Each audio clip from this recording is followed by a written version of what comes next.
We ain't even going to waste no time with that. Guys. What is going on here, ladies and gentlemen? Please tell me, what is the team? I need to see this team. Big up. I'm not unks. All right? I'm not unks. I'm not old. What is going on here, ladies and gentlemen? Big up your damn selves in the building. Listen, I need to know what this team is, man. I need to know what this team is now. When's the team dropping? Guys? What time? Am I going to have to wait long? I'm very interested to see the selection, man. I mean, yesterday, I think in my preview, the team is pretty much what it's going to be. He said he's not playing certain players that are on the market. Carney Chukwuemeka's definitely not playing. Players like that. We'll see. Nkuku's probably the most interesting one. Because he's the one that we need. If we don't sign anyone, we need him to stay. If we don't sign another attacker, another striker, maybe. I don't know. We'll see. What's being said? Oh, dear Lord. Raksaki got food poisoning. Oh, my days. Are you serious? He got food poisoning. He was just linked with a move to Coventry on loan. He was literally just linked with a move to Coventry on loan. I saw that just before I did my preview. I put Dyer in the midfield next to Lavia. I don't know if that's going to happen. He's not playing Dewsbury. Well, Dewsbury Hall can't play. Cassidy is not there. And that's it. He's got to play a kid. Unless he's going to put Vega in the midfield. And then I'd hope Samuel Smith starts at left back. But that I've not seen that once. So I don't know what's going on. He's got to play one of them Cobham young players, surely. Stop standing. No, I'm not going to stop standing. No. This is fresh to me. I've not been able to do this since I got this desk. So that's the first reason. I'm just going to do it because I've been waiting to try and do this and now I finally can. But also, I'm going to do this because I can't sit whilst Chelsea are in this form. I can't relax. I can't sit. I can't chill. Can't be a chill guy. This game doesn't count, by the way. If we win this game, I'm still not going to sit. If we beat Bournemouth, I'll take a seat. This is the new regime. You know, if we win games and we're comfortably in the top four and we're not panicking, I'll take a seat. The chair's there. The chair is right there. I will take a seat. But if we're gonna be messing around, dropping points, flirting with the fifth and sixth positions, making me stressed, then I'm gonna stand. So that's what it is right now. If I wanna sit, I can sit. If I wanna stand, I can stand. So I'ma stand. Maybe if we're 2-3 goals up today, I'll take a seat. But I'll wait first because I'm not coming in here just assuming, you know? Assuming. It should be, I mean, I think Morecambe are 23rd in the League 2. They're struggling. They're really, really struggling this season. So yeah, we should be handling business. Like, we should be smashing them, really. Should be absolutely smashing them. We should be seeing some fresh players. I see Liverpool are playing our former academy product, Rio, is it? The winger. I've seen people talking about him on the TL. I think he's only 16 years old, 16 and a few months. He's getting a lot of people talking about him. They're about 68 minutes into their game against Accrington Stanley. 2-0 up. It's not a rampage, but it will do. I need to actually check what the lineup even was, actually. I didn't even check their full lineup. I just saw him playing. But yeah, I've got that game up to my left just to keep an eye on what's going on. But yeah, Mudryk. Sample is out. Oh, sugar plum. Sample's out, yeah? Who's reporting this? What in the world? Are we going to get finally a conclusion to this situation? I'm not seeing this yet on my timeline. This should be at the top of my timeline, guys. Where are you seeing this information? If this is out, this should be at the top of the timeline. Fabrizio Romano should be speaking. Conte confirms Kvaratskhelia has asked to leave the club. I spoke to him and he confirmed his plan to leave the club immediately. I actually got it. I didn't realize his wage was that low as well. You guys were letting me know in the comments because I must have seen. Obviously, you know, when you go online and you look for people's wages, sometimes the figures are distorted. So I didn't get the correct wage. I am shocked. I saw 32K on some of the websites, but then I saw others on other websites. I am shocked that 32K is what he's on. 32. Is that true? That's crazy, by the way. Oh, I've been baited. I've been baited. You lot have lied to me.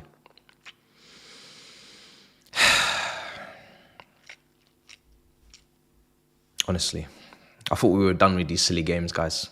I thought we were done with these silly games. 2025, new year. You still want to do stupidness? Still want to be foolish? Okay, whatever. No problem. No problem. No problem.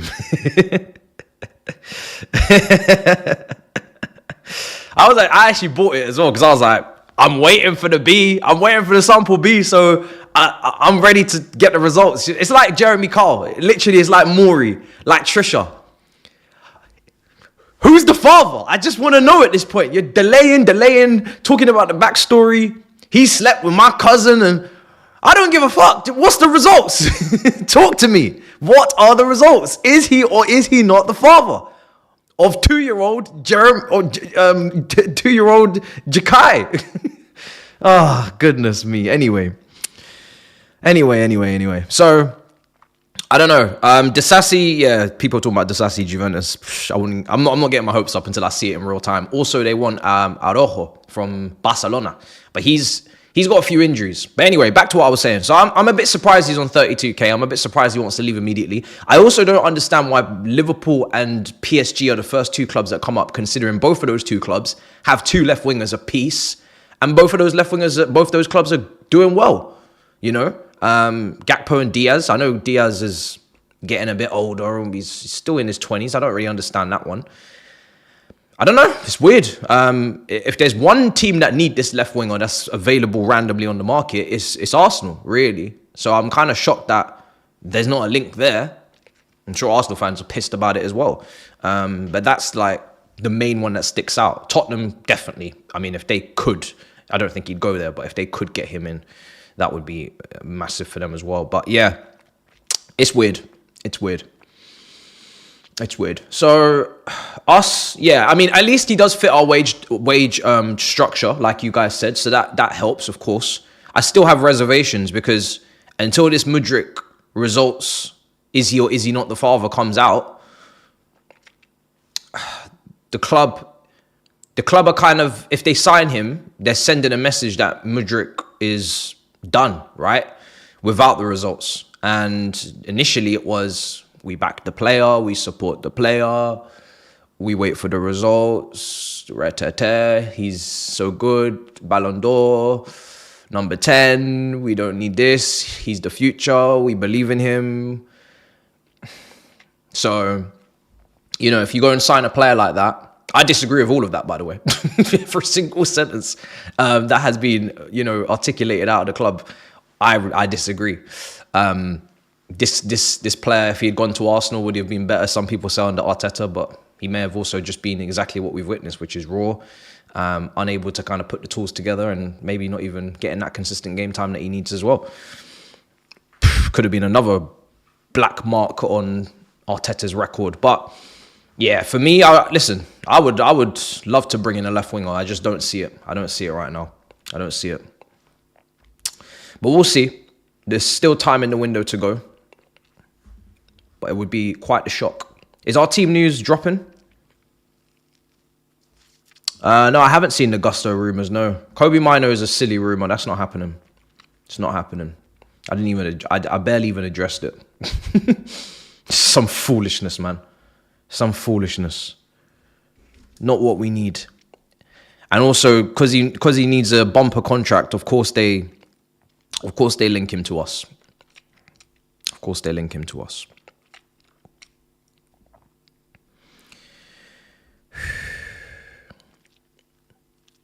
Right, let me see.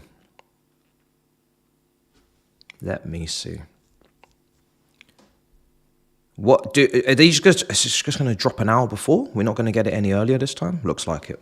All right, we might be waiting about 10 minutes or so. It's not Premier League, so they're not dropping it any earlier. It's what it is. It is what it is. It is what it is. Why didn't we go for Mamouche? Simple. Very simple. Again, Mudryk is there. I always look at these things because the manager already said at the start of the season, right? We got 2 left wingers, we got 2 right wingers, we got 2 10s, we got 2 strikers. We actually have 3 because he didn't count Guy when he said that. But anyway, if we have perfect harmony, perfect competition, and I believe we almost do because I'm still bringing Carney Chukwuemeka, which is the 3rd 10, and Guy, which is the 3rd striker. But if we had perfect harmony, which we almost do, you have to sell to buy. You have to move someone out to get someone in. And until Mudryk's future is resolved and confirmed, no left winger, in my opinion, is coming into this football club. So you can look at Mamouche, you can look at Kvaratskhelia, you can look at all these different winger options and out there, and you can draw, and you can dribble, and you can, salvulate. I don't even know what the word is, brother, but you know what I mean. You can drop your jaw as much as you want for these players, but at the end of the day, there is numerical problems in the squad. There's enough players as it is. I keep saying it. Look at the lack of outgoings. Nobody has left our football club, Nobody. I don't even think is Harvey Vale even left? No one's left. Chukwuemeka's still here. Drewsbury Hall's still here. Cassaday's still here. Disasi's still here. Mudryk is wherever he is, somewhere in the world. Point being is we always think about incomings, and I keep saying people need to leave this club. Chilwell, another one. There's too many people at this club. So until these people move and leave, there's no space. There's literally no space.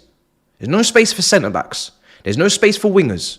There's no space for strikers unless Nkunku leaves. There's no space. There's no space. We knew this. When we come into this window, we said we need to trim the squad down. We need to move players that don't want to be here. We need to move players that are not part of the plans. We have not done any of that. Nobody is left. Not even Cassaday. No one. No one's left. So there's no space. So think about it like that. The maths has to math. Things have to balance out. And at the moment, they don't. So I'm not getting entertained or intrigued by any of these transfer rumours until I start seeing some players leaving. Or I at least hear of bids and paperwork and offers. The only offers we've really heard is Cassaday. Cassaday's had a couple of offers. They fell short, apparently, of our valuation. Cool. That's it. Nothing else. Absolutely nothing else. I think if you're going to have to play the long game with this window, you might get something at the end of the window. Might, if things have actually moved on and people have moved. But yeah, nah. You're not going to get it right now. Mamouche can play. I've heard he can play wing. He can play just off the striker. Play in the 10.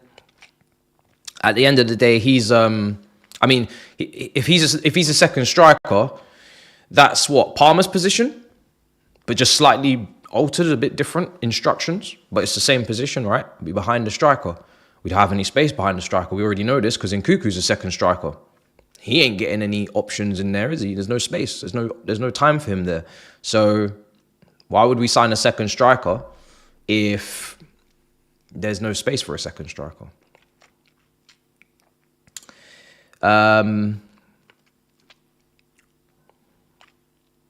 Shut up, Iceman, before I block you.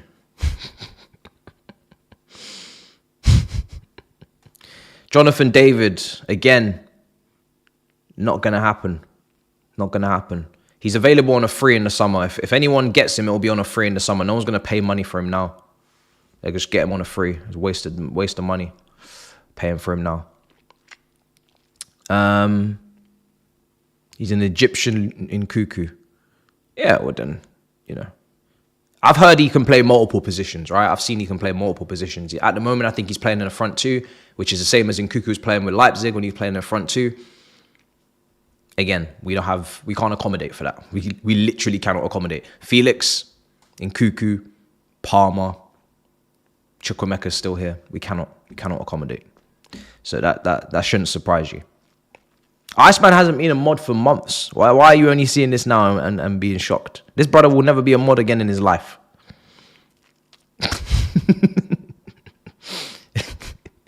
This brother will never be a mod again in his lifetime. Never again in his lifetime. He cannot be trusted with such power. With great power comes great responsibility. And I don't even trust Iceman to run a bath. Even if it was ice cold, I wouldn't trust this brother, right? Not a hope in hell. You know how many times I'll be going through other people's streams, I'll just be checking on the community, seeing how people are doing, listening to their stuff. I see Iceman in there just sprouting the most crazy opinions. And they're all completely the opposite of what he sprouts in here. Whatever he says in here, it's the complete opposite elsewhere. The man is a fraud. The man is a fraud. I'm not going to give someone mod status when they're fraudulent. That doesn't make any sense. No, you stay as someone that can be blocked if the mods choose to, you know? Don't do it, by the way. I'm just saying. Just saying, you know? You think I can give this man power to block other people? He'll have the whole chat blocked one day. None of you will even be able to communicate with me again. This brother will just block up the whole damn chat. Can't trust this guy. No chance. Oh, dear. Team's coming out in 6 minutes, guys, and I'm going to get it. Well, I'll read it out first because getting it up on screen is going to take some time, I'm sure, when I look at that Morecambe side as well. In 4 different positions for the national team in the front three as well. Yeah. I know, that's what I'm saying. He's positionally versatile, but that's why I mentioned the wingers, I mentioned the 10s, I mentioned the strikers. It doesn't matter what position we try to put him in, if you wanted him. He can't play in any of these positions because we've got too many players. Got too many players. And this is why it's always dangerous to just be happy with anything. Because we could have some space, but we sign a lot. We sign a lot of players every window. So when you sign a lot of players every window, you put yourself in a position where if opportunities like this do come up, you can't get involved. You can't get involved because in your head, the team's already built. I was just arguing with Don on breakdown and we having a big Mudryk conversation because Mudryk is good and Mudryk is unfair to ask of him to contribute in the Premier League with goals and assists, and Mudryk he's got so many attributes and he can do this and that and he can pass, reverse, and he can cross. And I said, fine, no problem. No problem. But as soon as this player becomes available, guess what now? Everybody wants him. What about Mudryk? No, we don't care. We can replace. We can replace. What do you mean we can replace? I thought he was the next best thing. I thought he was just needed time. I thought he was, you see? Everybody needs some time until the real star boys show up, until the real talent shows up. Now everybody's like, whoa. Hey, I didn't mean what I said. I don't want this kid anymore. I want this kid. What? Silly billies. So, yeah, well, it is what it is. It is what it is at the end of the day.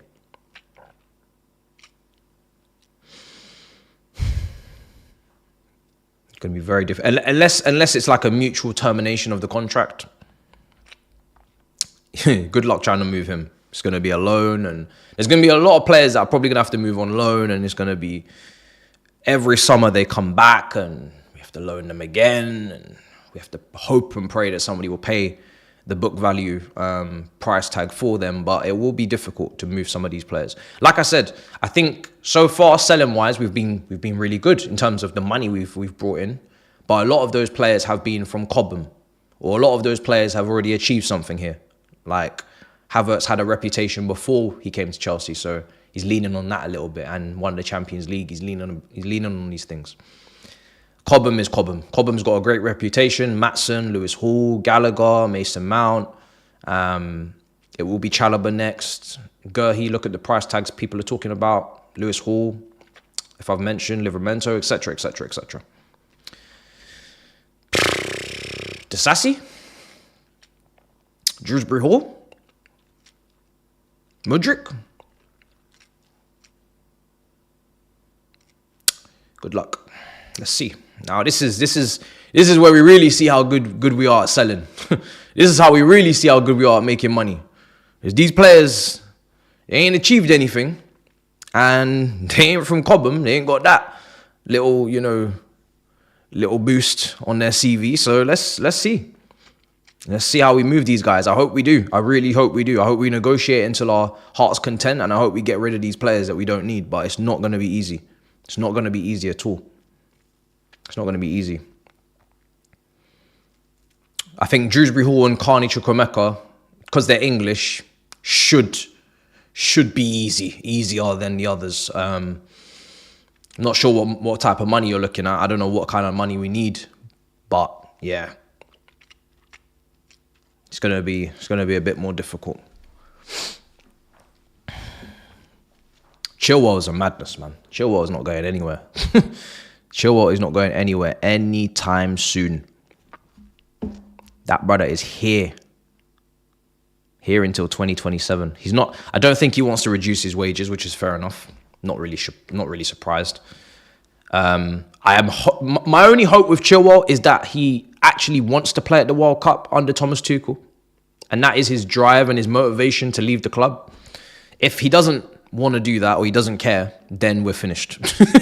But I'm hoping that World Cup coming up in America in 2026, you've got to move in the summer. Okay, you might not move in January. You're happy to waste a year. In the summer, you've got to do something, bro. You've got to move. You have to. Because if you don't, you're not playing at the World Cup. You can't just be kicking. Like, in that position, when there is so lack of options, so, it's Lewis Hall or bust, really. You've got to move. You've got to move. You can't stay here.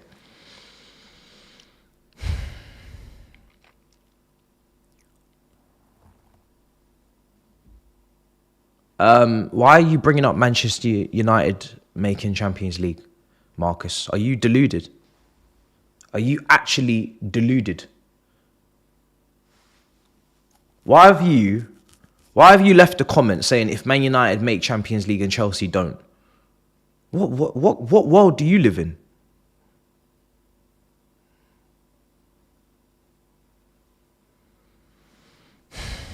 Sometimes I think Iceman, Marcus, and Z, what's his name? Yeah, these brothers here, something wrong. Anyway, let me get my team out. Let me get my team up, man. Right, team's out. So, Jorgensen starts, James, Tosin, Disasi, Renato Vega, Lavia, Nkuku, Felix, George, Neto, Gu. So, already, it's safe to assume this is a back three, like it was in the Conference League. Which game was it, guys? Let me know, refresh my memory. But there was a game in the Conference League, it may have even been Panathinaikos to my shock, where we basically played a back three outrightly. There was no four. It was just a standard back three, and everything else was midfield and attack. That basically looks like what it is today. So, Disasi playing left side centre-back is what it seems to be, because Renato Vega will look like he's in midfield with Lavia, because he's the only player that can play in there with him. Because in Nkuku, Felix will be in the half spaces with George on the left wing, Neto on the right wing, and Gu up front. And you can't leave Lavia there on his own. And Nkuku and Felix can't be in midfield. So it looks like Disasi's playing left side centre-back.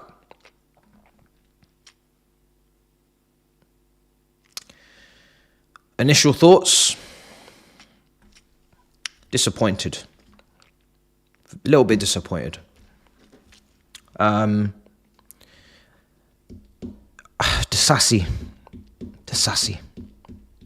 left centre-back. Did that have to happen? Did that really have to happen? I thought maybe Vega could play there and then get a midfielder in there, like a Dyer or someone. If Raksaki's not available because he's ill, I don't know. That's a bit of a disappointment, that selection. But it's very attacking.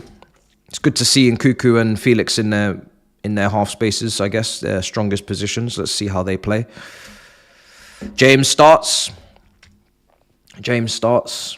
Desassi's right side centre back. Oh, so James will be on the left, of course, like he was against Newcastle. Well, I'm still disappointed because why is Desassi there, man? Oh, why? Like, are we not gonna try and sell this guy? Have we not already figured it out that it's not gonna work? Are we gonna just keep prolonging this?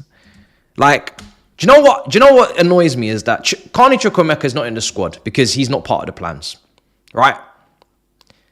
But Desassi's part of your plans. Why? What have you seen from Desassi for him to be part of your plans? I don't understand. I thought we were trying to move this guy on. If it's gonna be players that aren't part of the plans, let's at least make it all of the players that aren't part of the plans. Surely this guy can't be part of the plans, man. Surely this guy can't be part of the plans. You got other defenders there. I would have even said Acheampong, even if you're not going to play Samuel George. I would have said Samuel Smith. Sorry, I would have said Acheampong just to get the minutes up. Maybe this hopefully means he doesn't play against Bournemouth. No,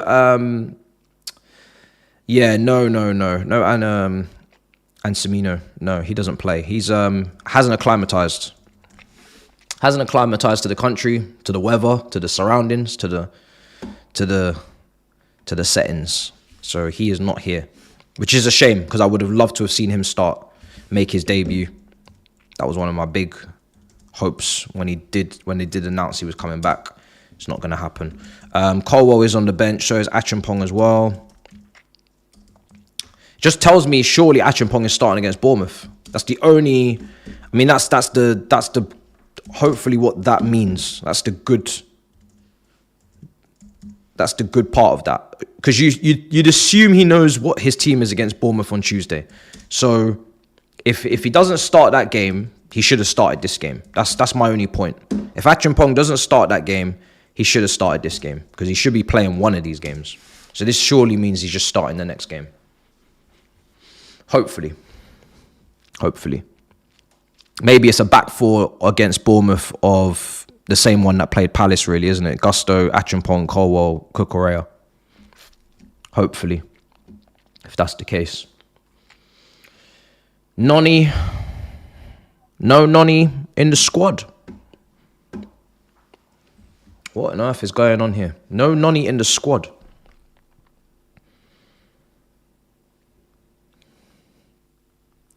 I think Noni,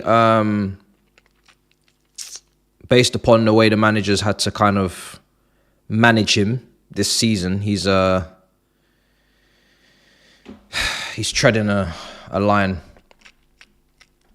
I don't know where he is. I'm hoping that he's just got a knock and it's not nothing else. But yeah, he needs to be a bit careful because I don't think I can see them moving him on in the summer. They tried to do it last summer already as it is. He had to go and bang in a hat-trick against Wolves to stop it from happening. So yeah, let's see. Anybody know the reason? Caicedo's just being rested, that's fine. But Madueke, I don't really understand why he would have been rested. He's not guaranteed to start from what I'm watching. So I'm a little bit surprised that he's not involved. Just putting up the Morecambe team. Again, like I said earlier, Morecambe currently 23rd guys in League 2. Really struggling. Look like they're going to leave the Football League and go into non-league. So we really should be dusting these guys down with that team. That's a very strong team for a game like this. I think that team's actually stronger than I expected it to be honest. I didn't think the team would be that strong. I thought the team would be a bit weaker. Okay. Very strong team. What happens if you win Europa League? I'll believe it when I see it, brother. I don't think you will personally. Europa League's not as easy to win as Chelsea make it out to be. Chelsea, every time we go into Europa League, we just win it. 2 times, 2 wins. But you guys aren't like that. You struggle. You've been in there a lot of times recently and you struggle. You struggle a lot.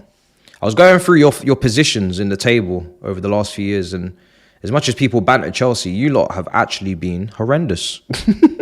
I saw so many 6th place finishes, 7th place, whole heap of madness, whole heap of Europa League campaigns under your belt. And you don't seem to be winning it often. So, yeah, let's see what you do. Hopefully you don't disgrace the nation. Hopefully you do not disgrace the nation, because them coefficients, it wasn't because of us last year that we didn't get the 5th coefficient spot. I believe it was partly because of you. Didn't you guys disgrace yourself in the Champions League, finishing bottom of the group? Not even qualifying for Europa League that you speak of? Was that you last year? Z? Or am I confused? I believe it was you, wasn't it? I believe it was. Bottom of your Champions League group. Big Manchester United. And you're coming here talking about what if you do this. You ain't gonna do shit. You ain't gonna do shit. Talking about, oh, what if we do this? Shut up. Shut it, Shanice. You're not doing shit, man. You think it's even crossed my mind that you're gonna win that competition? Come on now.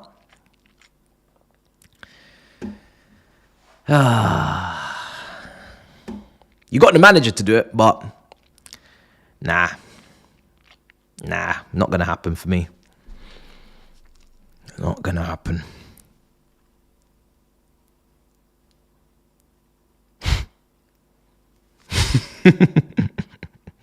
All right, let's get these teams on the screen, because I'm having way too much fun with this Man United conversation. All right, so that's the teams. Just Disasi, really. I expected Tosin to start. Just Disasi. Everything else, very attacking. Georgia's starting. That's good. We knew there would be no Cassidy. There's no Dewsbury Hall. There's no Caicedo, which is good. There's a lot of players in that mid. I mean, there's Enzo's there, but yeah, I don't really want to see Enzo even touch the pitch. That's my only other concern, is that there's no Dyer. Raksaki's ill. So if we did want to take off Lavia because maybe he needed to not play the 90, we're bringing on Enzo, right? I don't want to bring on Enzo. I don't want Enzo to touch this pitch today. We're very light in midfield. I'm disappointed we couldn't bring one of the Cobham young midfielders in here, because even to the bench, because yeah, I don't want to see Enzo touch this pitch, man. I don't want to see Enzo touch this pitch. And I'm waiting on updates on Madueke, because I don't know what's going on there. Madueke should be in this squad over like a Palmer or someone. I don't know what I don't know where he is. It's a bit strange.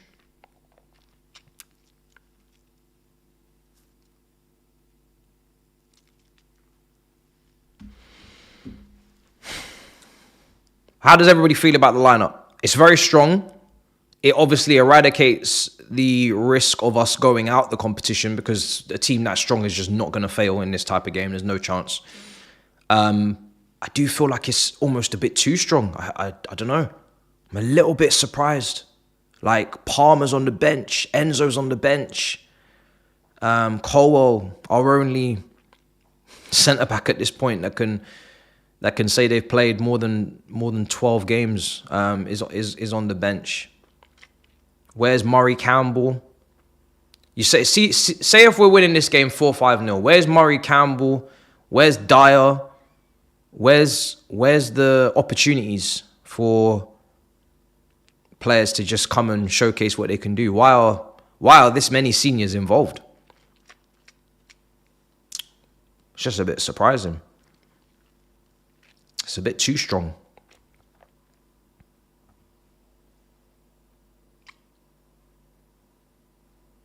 But yeah, let's see. I mean, we're not going to go out.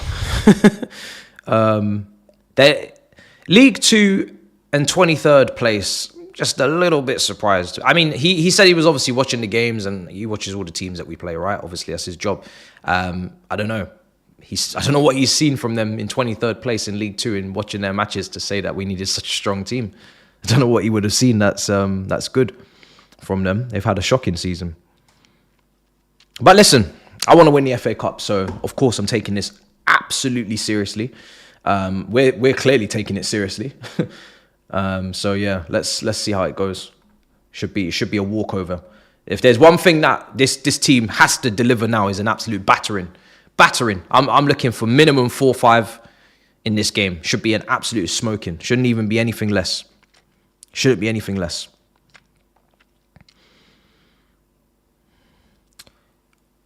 We haven't won in 4 games. Need a confidence boost. Yeah. Listen. I even understand Jackson being on the bench 100% because if we're winning this game and you want to give Jackson maybe 10 minutes to try and get a goal just for a little boost, if that even does anything for him, then go for it. I'm just surprised with Palmer. Surprised with Cucurella when you got Samuel Smith. Surprised with Enzo when you've got Dyer. Surprised. Don't think Cucurella, Enzo, or Palmer really need a confidence boost too much. I think they're all fine. Colwell, Murray, Campbell. Just a bit surprised. With a few of them. Reece James pulled a hamstring in the warm-up. You lot better be lying. You better say baited. You lot better say baited again.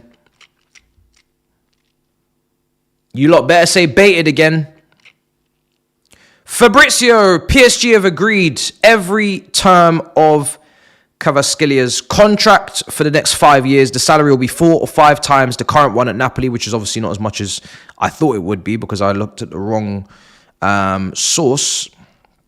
That equals at most to be 160k if it's 5 times the amount. PSG are in the negotiations with Napoli, as revealed here 2 days ago. New meeting next week to get it done. It looks like he's going there. I really don't see anybody else coming in. It looks like he's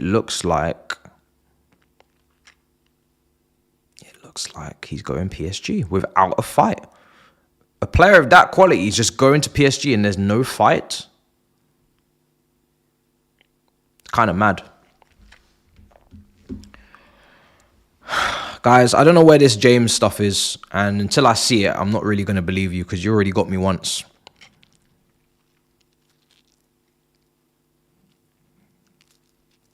I need answers, man. Where's Madueke? For starters.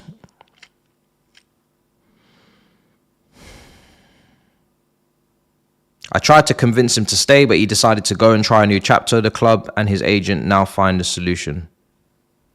Fucking hell. What's happened for him to just want to leave so randomly in the middle of the season? I get it if it was the summer. Maybe it's the type of signings Conte's bringing in. They currently sit top of Serie A. That's such a weird move, isn't it? They're currently sitting top of the league, and he just randomly wants to leave. Is he not playing as much this season as he usually is? As he usually would?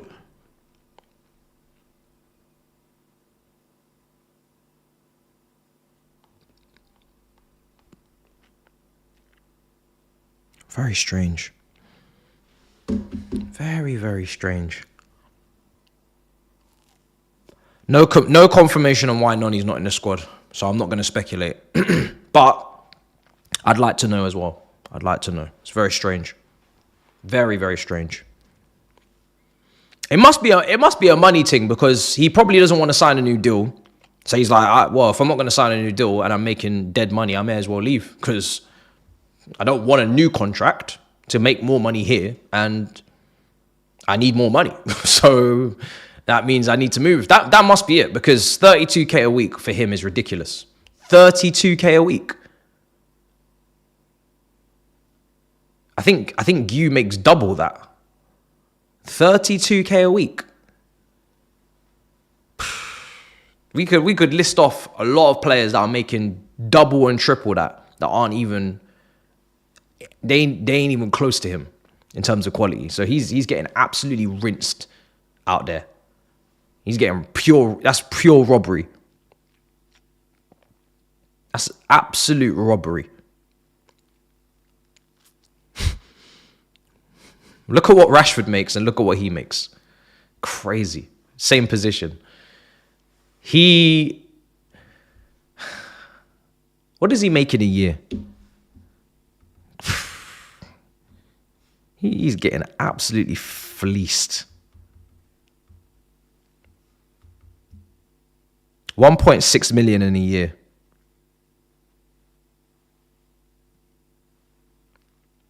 Rashford will make that in about...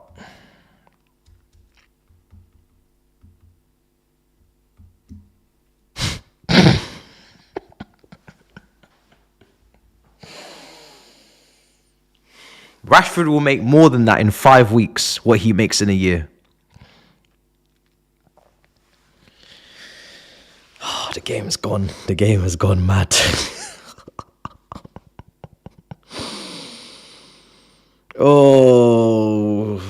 I'd be angry. I'd be angry as fuck. If I was this guy, I'd be so angry. Oh my days, I'd be angry. 5 weeks, he makes more than what he makes in a whole year. I'd be fuming. Absolutely fuming. He needs to get the heck out of there. Yeah, he needs to move. He needs to move. He needs to move now. Get your bags and pack them, brother. You are getting destroyed on another level. Oh, wow. Anyway, that is remarkable.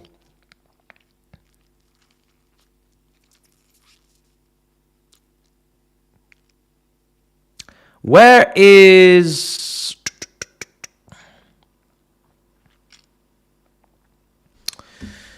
Washington? Where is Washington? Am I wrong for saying that I would have liked to have seen Washington on the bench against a League 2 team?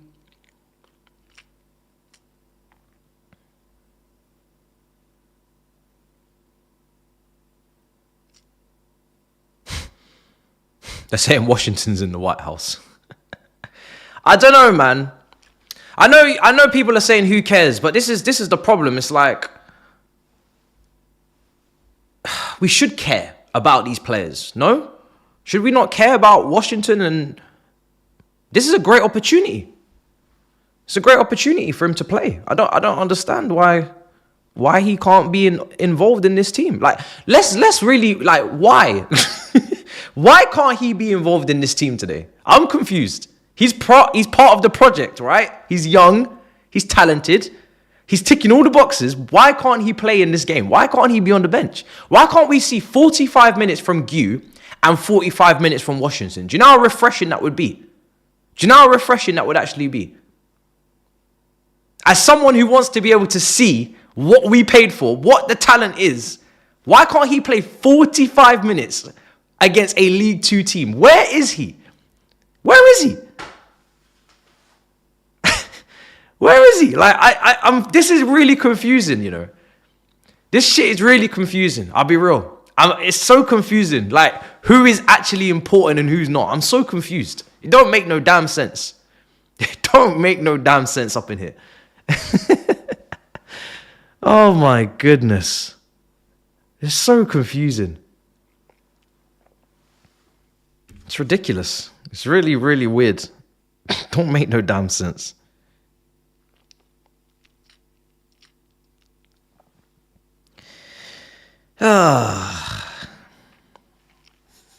Weird. Feel sorry for Noni. I need to know why Noni's not in the team first. Did Ornstein put something out, people? I don't think he did. PSG are going to get this deal wrapped up, so we can forget about that. Not that it was going to happen anyway. Mamouche is close to joining Man City as well. Verbal discussions progressing fast with Frankfurt and Man City hopefully agreeing to deal in the next week. 100% agreed on personal terms. Everybody's signing players. Players are coming through the door, people. Mamouche. Is he going to be an instant impact at Man City, do we think? Because obviously we're going up against him for top 4. So we need to actually bear that in mind. Like, is he going to come in and immediately hit and be on fire for Man City? Hopefully not. Hopefully not.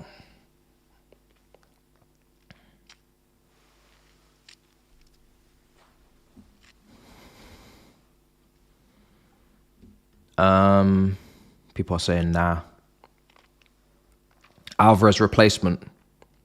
Oh, so you think second choice to Haaland up front? That's interesting. They needed that.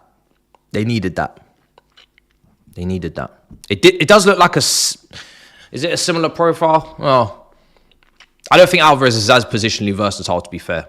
This guy seems way more positionally versatile. I never really liked Alvarez playing in midfield at all. When he was playing as those eights, I hated it. It was so nasty. It didn't look right. It was just wrong on all levels to watch Alvarez play as an eight. So, and wouldn't put him out on the wing either. So, yeah, he's far more positionally versatile than him. And technically, probably got more to offer as well. Alvarez was more of a shooter. This guy looks like he can do a lot more. So, let's see. Well, as long as Pep doesn't use him as an 8, yeah. It reminds me of when even Liverpool tried to put Gakpo in the 8. Again, that was weird. I was like, is he going to play left wing or is he going to play up front? But 8? Nah. But let's see. It does, because why do you want to see him play?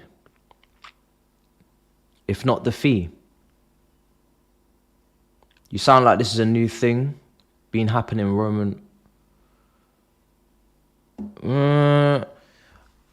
Roman didn't, from what I remember, they even went out on loan to Vitesse, right? Or they got opportunity in the cup.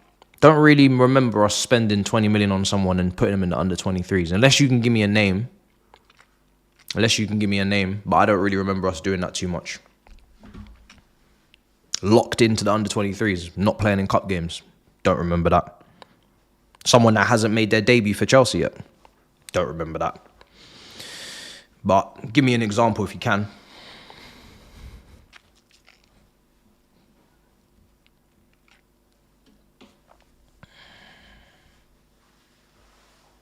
Yeah, we loaned them. So where's his loan? Man's been there for like, what, a year and a half, 2 years almost? Where's his loan? How hard is it to loan someone? Is it difficult? Is it difficult to loan somebody out? I'm confused.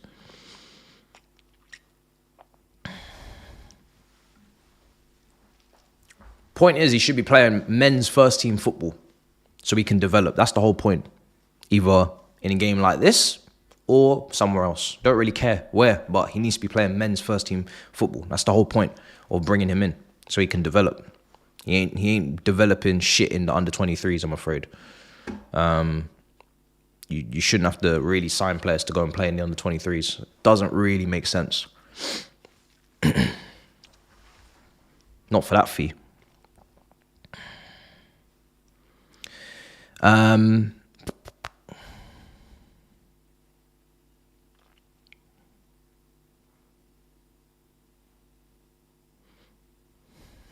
You have to care because it all adds up.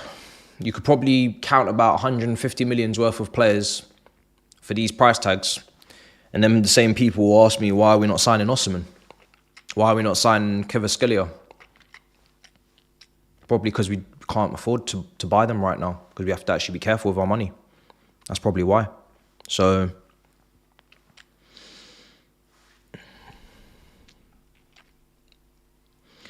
let's see.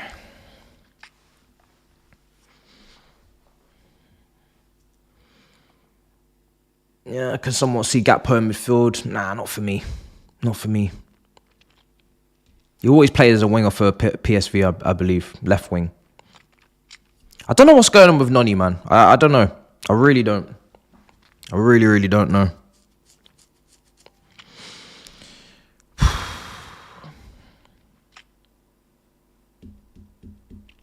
Has he said tactical reasons again?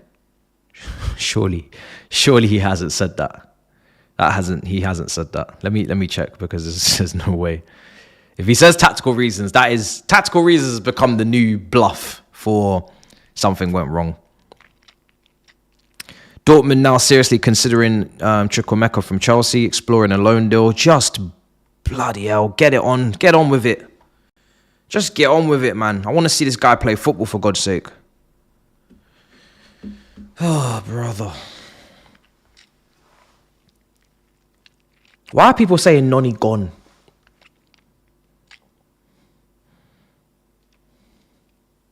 So confusing. Probably starts against Bournemouth. Yeah. We wasn't expecting to see Cassidy or Dewsbury Hall because they're probably expected to leave. Expected. Let's see if they actually do.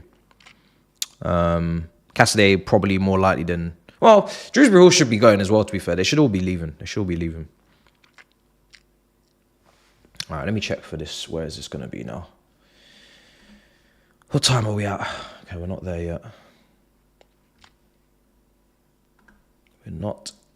yet.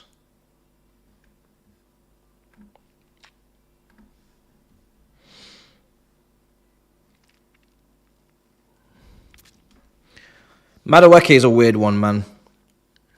He's a weird one.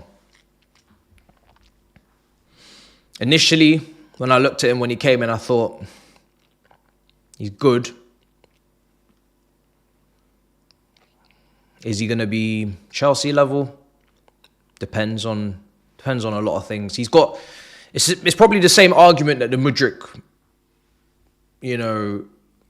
like the really heavy Mudryk backers that believe in him, they make the same case. He's got the tools. There are some tools there. But are you going to put them together consistently? That's the question. If not, then we're all wasting our time. I think Madueke's got tools. He's definitely got tools. He definitely has enough to be a top winger. But he has to develop his shooting. He has to obviously bring the crossing in more often. And he has to be consistent. And he has to relentlessly beat his man 1v1. And he has to start being efficient and productive in front of the goal. We need more GA, but we need more GA out of all of our wingers. Neto, people don't talk about Neto enough. I know Neto's crossing and his assists, you can make a reason for that because every time he puts the ball into the box, the strikers our striker's got terrible box movement, to be honest, and he's no presence. So you can make an excuse as to why Neto's type of chance creation isn't resulting in more assists. But his one goal,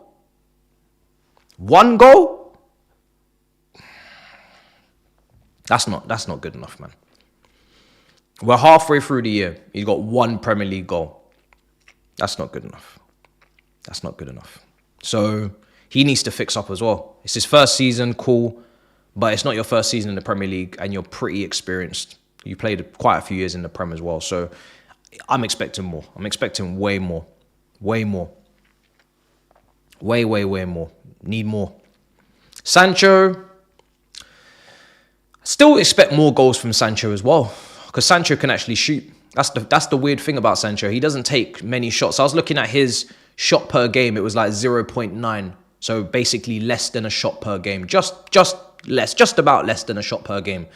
And Kvaratskhelia was like 2.9. 3 shots per game, basically. 3 times more shots per game than Sancho per match on average. Obviously different system, different team. I think they play a 4-3-3. We obviously... I think the wingers, if I'm to defend them a little bit, I think the wingers have probably one of the most difficult roles in our team because they don't always get much overlaps at all. Very rarely do they get overlaps. They do get doubled up on, sometimes tripled on the low blocks. So it's a very difficult role to play. And that's why when we were linked with Kvaratskhelia, we ain't going to get him. I already said this. But we do need to make sure that the winger that we bring in on that left-hand side is capable of being doubled up on and finding a solution. And they are more than happy to be isolated and be, left alone a little bit. Because that is what it is sometimes. Sometimes, yeah, Cucurella does support sometimes. But sometimes he doesn't. Sometimes he does, sometimes he doesn't. It's not your standard overlap. Every time you get the ball, you got someone to your left, someone to your right. Sometimes you are a bit isolated. So as long as somebody can deal with that, then yeah.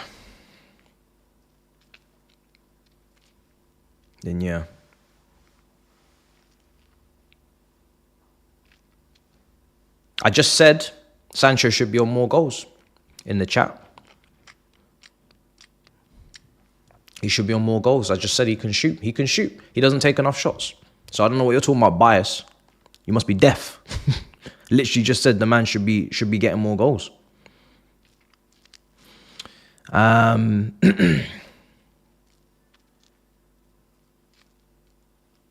What's he crossing to? Yeah, well, I think all three of them are still like, nobody's like said, oh, I'm the best winger at the club. Like, nobody can chat to me. I'm clear. No one's really done that. Because there's been games where Sancho's been poor and he's been very quiet. There's been games where Neto's been poor. There's been games where Noni's been poor. No one's been consistently. No one's been near Palmer. No one's even close. And then, yeah, even Jackson's numbers, like, they need to improve because I think Jackson's getting to a point where he was doing really well for the games played and the time, and then now it's starting to get into the grey area, which is, oh, hold on a second, you do this for 1 or 2 more games and you're now underperforming in terms of the tally. So he needs to just snap out of it real quick. He needs to start getting back the goals.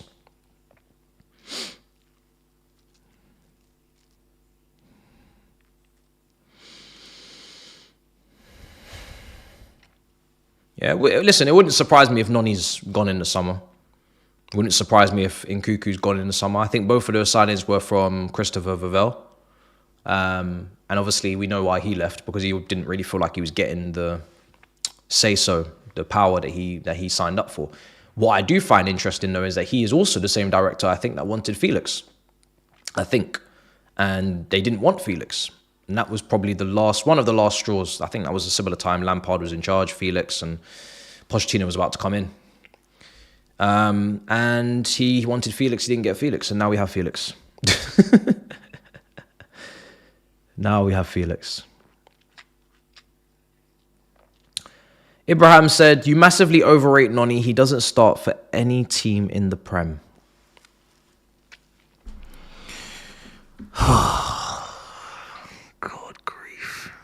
This has to be a wind-up, chat. Chat, this has to be a wind-up. Has to be a wind-up. Did you just hear what this brother just said? Noni doesn't start for any team in the Prem. Oh, God, grief.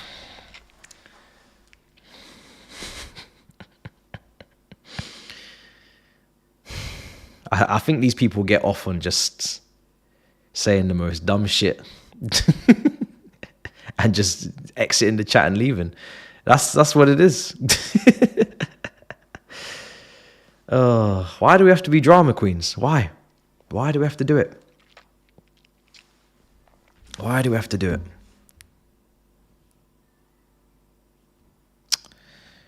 Oh, it's a damn shame. So silly. So silly. But yeah. Sky, don't be silly. Don't be silly.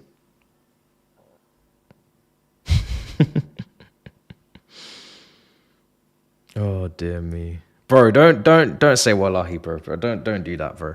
Don't do that. You're not serious. You're not serious. You're not serious.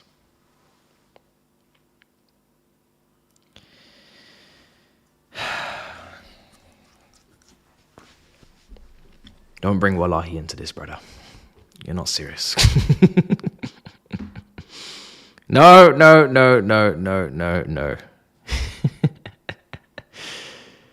Oh, dearie me.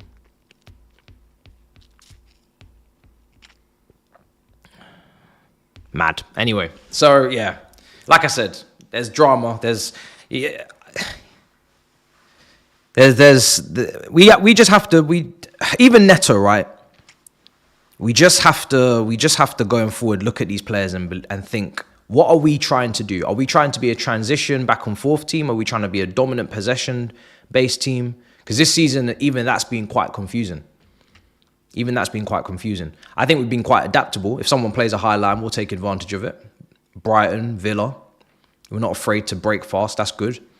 But what do we do when we come up against these Evertons of this world? I mean, Everton, to be fair, no one really has done very well against Everton. We're still waiting for Liverpool to play them in terms of the big teams. Man City, Arsenal, Chelsea all drop points. Everybody's got the same questions. How do you bypass that properly? But we need to be able to do it. We need to be able to do it if we're gonna do damage in the future. So it's just about profiles at the end of the day. Looking at these wingers, at least say for me, we missed the trick. That one there, that's gonna haunt me. That one, Lewis Hall, 2 biggest regrets from the summer. Elise and Lewis Hall.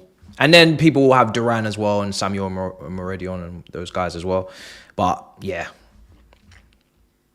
I think with strikers, there's a lot of strikers on the market. So I don't think it has to be a massive regret with those guys, because we could just go and get someone in the summer and we could move on from that. But yeah, I think 2 of those guys, we fucked up, man. Fucked up.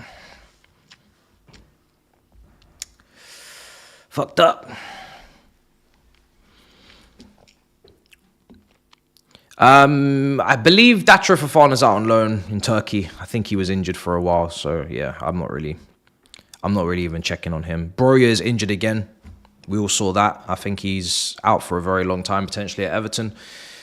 His career is just going left. It's looking real peak. And what happened to the whole James hamstring injury thing that you guys were saying in the chat? I didn't get any update on that. You guys baited me again. You tried to bait me again? Tried to lie to me again?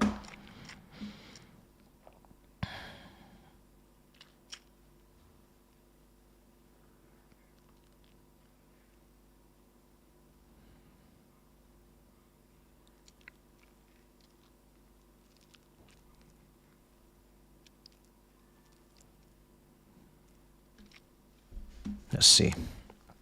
Yeah, people was waffling.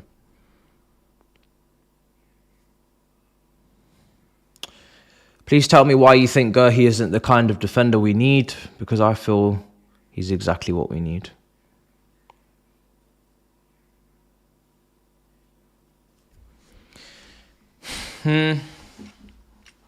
I think aerially our defense is pretty average.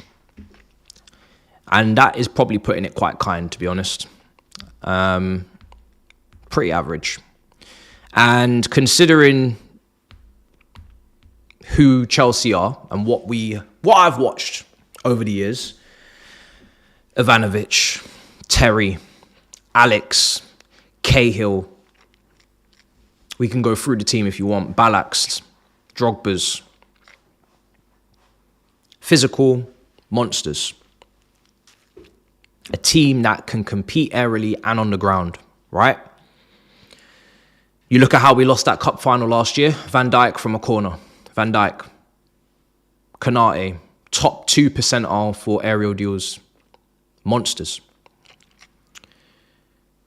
How do you expect to win titles if you're going to have massive weaknesses like that? Like massive weaknesses. I'm sitting here telling you we are one of the worst teams from attacking set pieces in this league. How can you envision a team that's going to win this title next season with a statistic like that? How is that statistic going to get better? Not with players like Mark Gurhi at centre-back. That's how. Not with players like Mark Gurhi at centre-back, especially when you've already got Fofana and you've already got Colwell, who don't attack shit from corners. They can't do shit from corners. We need a beast. We need a monster. Why would we need anything other than that?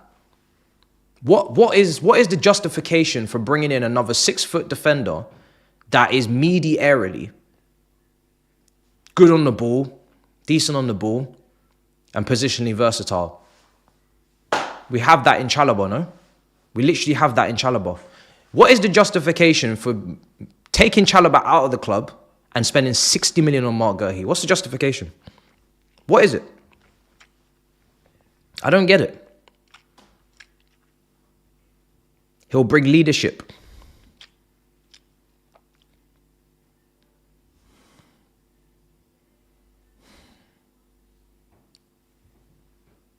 What has he experienced that our players haven't? Playing at Palace and leading. I'm not seeing it. It's easier to lead Palace with the quality of players that they have and the type of players they have in that squad than it is to come and lead Chelsea. You think he's going to come in here and lead Enzo Fernandez? You think he's going to come in here and lead Palmer, lead Caicedo? Why? What's he leading?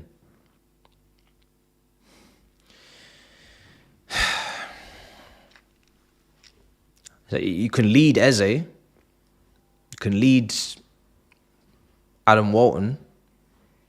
What are you leading here? What is there to lead for him?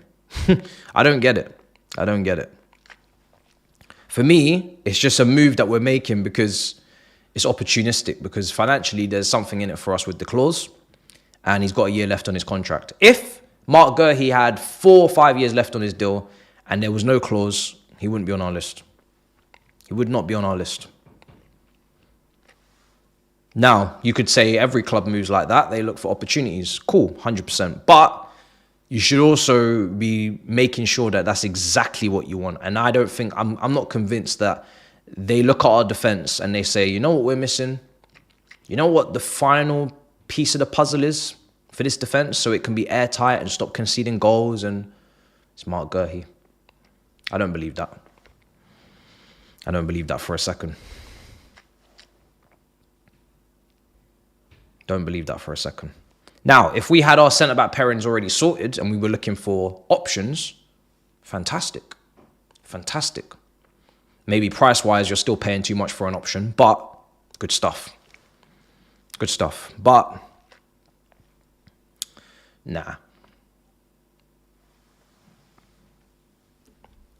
Araujo at Barcelona I would have absolutely loved. I really would have loved. I thought he would be immense. He's exactly the type of centre-back that I think we need. That's exactly the type of centre-back I think we need. But his injury record is so scary. It's insane. It's absolutely insane. He is dominant in the air. He is dominant in recovery. I remember when they used to stick him on Vinny at Barcelona, when they used to go into the El Clasicos and they were having one of their best defensive seasons on record. They used to put him at right back. Vinny used to go at him. He used to take Vinny out of the game, and then Koundé would go to centre back, and then he might go centre back in a different game. He was ridiculous. In that season where Barcelona were probably the best defensive team in Europe, he was absolutely insane. Aerially dominant, quick, good on the ball, defending the channels. That's what we need. That's the level that I want to see at centre back. That's the type of profile I want to see. But the injuries. So if you're asking me what type of defender I want, that is literally probably it. But obviously I don't want the injuries because that's of no use to anyone. But Mark Gurhey can be bullied. He can be bullied.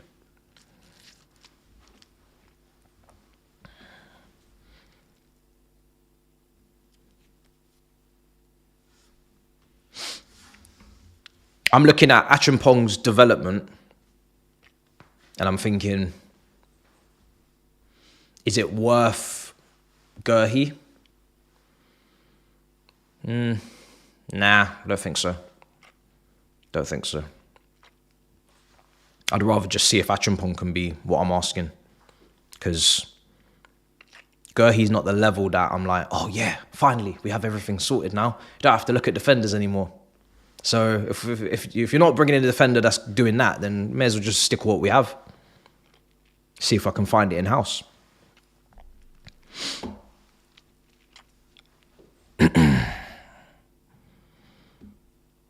For me, it's like the centre-back partnership is like yin and yang. And we just got yin and yin. We don't have no yang, you know. You got to have an aggressor and you got to have a you know, someone that covers, someone that retreats. You look at all the best centre-back partnerships, that's what they've had. Whether it's Carvalho, Terry, whether it's Vidic, Ferdinand, even this Gabriel and Saliba partnership, even though they ain't done shit. But, you know, Van Dijk, Konate. It's very easy. PK, Poyol, you can go to if you want. You know? Ramos, Pepe was one of the weird ones because they were both nutcases, but it worked. It worked to a degree. We don't have that. We don't have that.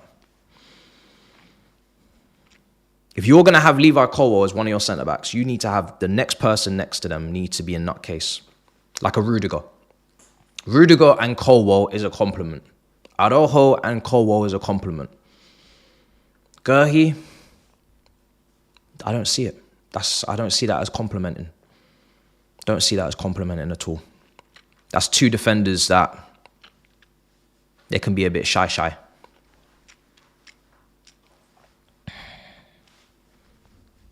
And then they might try and like really force out the aggressive shit. When you used to be at school and if you were one of those kids that you didn't really want to fight too much and you weren't really the most aggressive, you didn't really have that in you, but then someone would annoy you and everyone would hype you up and then you'd be like, oh, hold me back.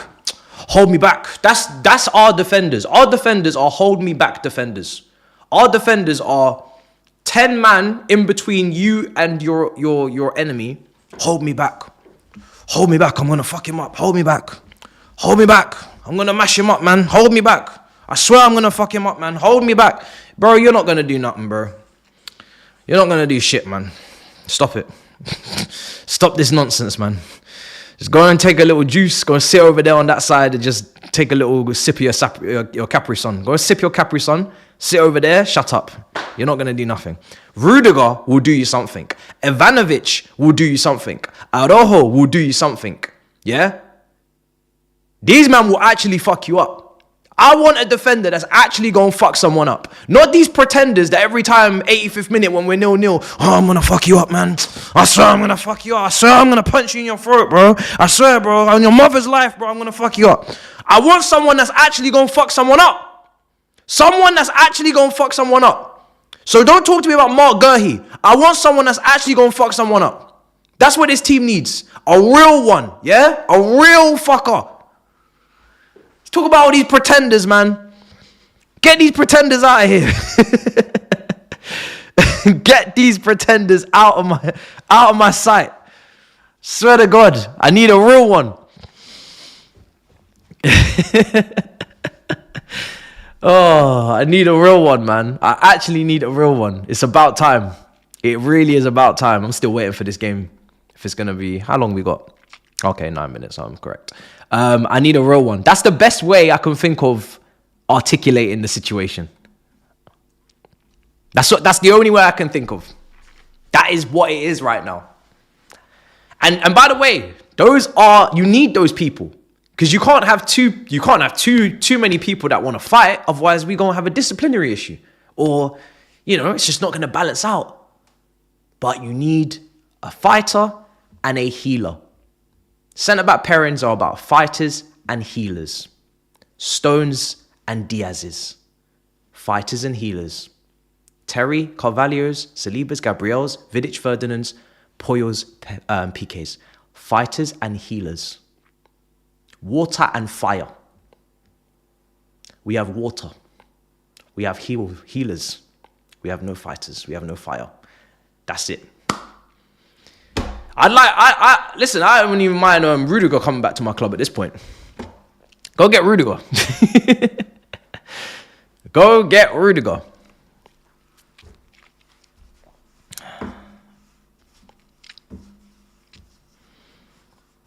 Need a top keeper behind them as well. Yeah, we'll get to that. We'll get to that later. We're going to get to that later.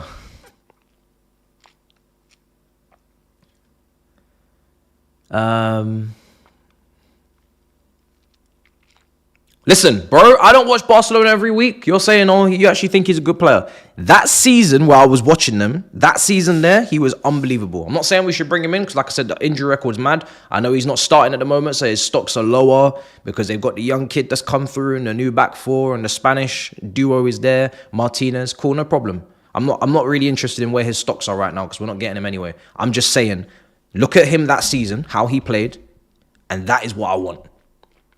That is what I want. I want that. Bring me that.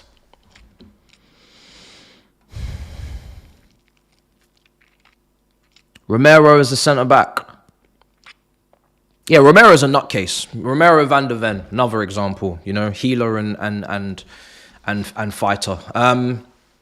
Romero is at his best. Romero is good. He's a very good player. He's good on the ball. He's aggressive. He gets stuck into challenges, but he is a fighter, right? So he is a bit of a nutcase, and he can get himself sent off. He's a bit too aggressive, some will say sometimes, but you do need it. There's a reason why. Like this is like something that coaches they look at, and I even had it in Sunday League. Now that I think about it, even in Sunday League, I look at my defense at Lewisham Youth, right? Lewisham Youth, if you heard of Lewisham Youth, Sunday League team in Southeast London. You know, Joe Gomez used to play there. Casey Palmer, former Chelsea player, used to play there. Sean Wright-Phillips, go on Wikipedia. Sean Wright-Phillips used to play there before he made his move into professional football clubs. So Lewisham Youth, good Sunday League team. Even that team, when I was 12 years old, I knew who the fighter was and who the... Now that I think about it, I actually knew there was a fighter and there was a healer. There was a guy called Jake, who was a fucking nutcase. He'd stick his head on the ground like John Terry, corners, like boots flying in. That's the type of defender he was.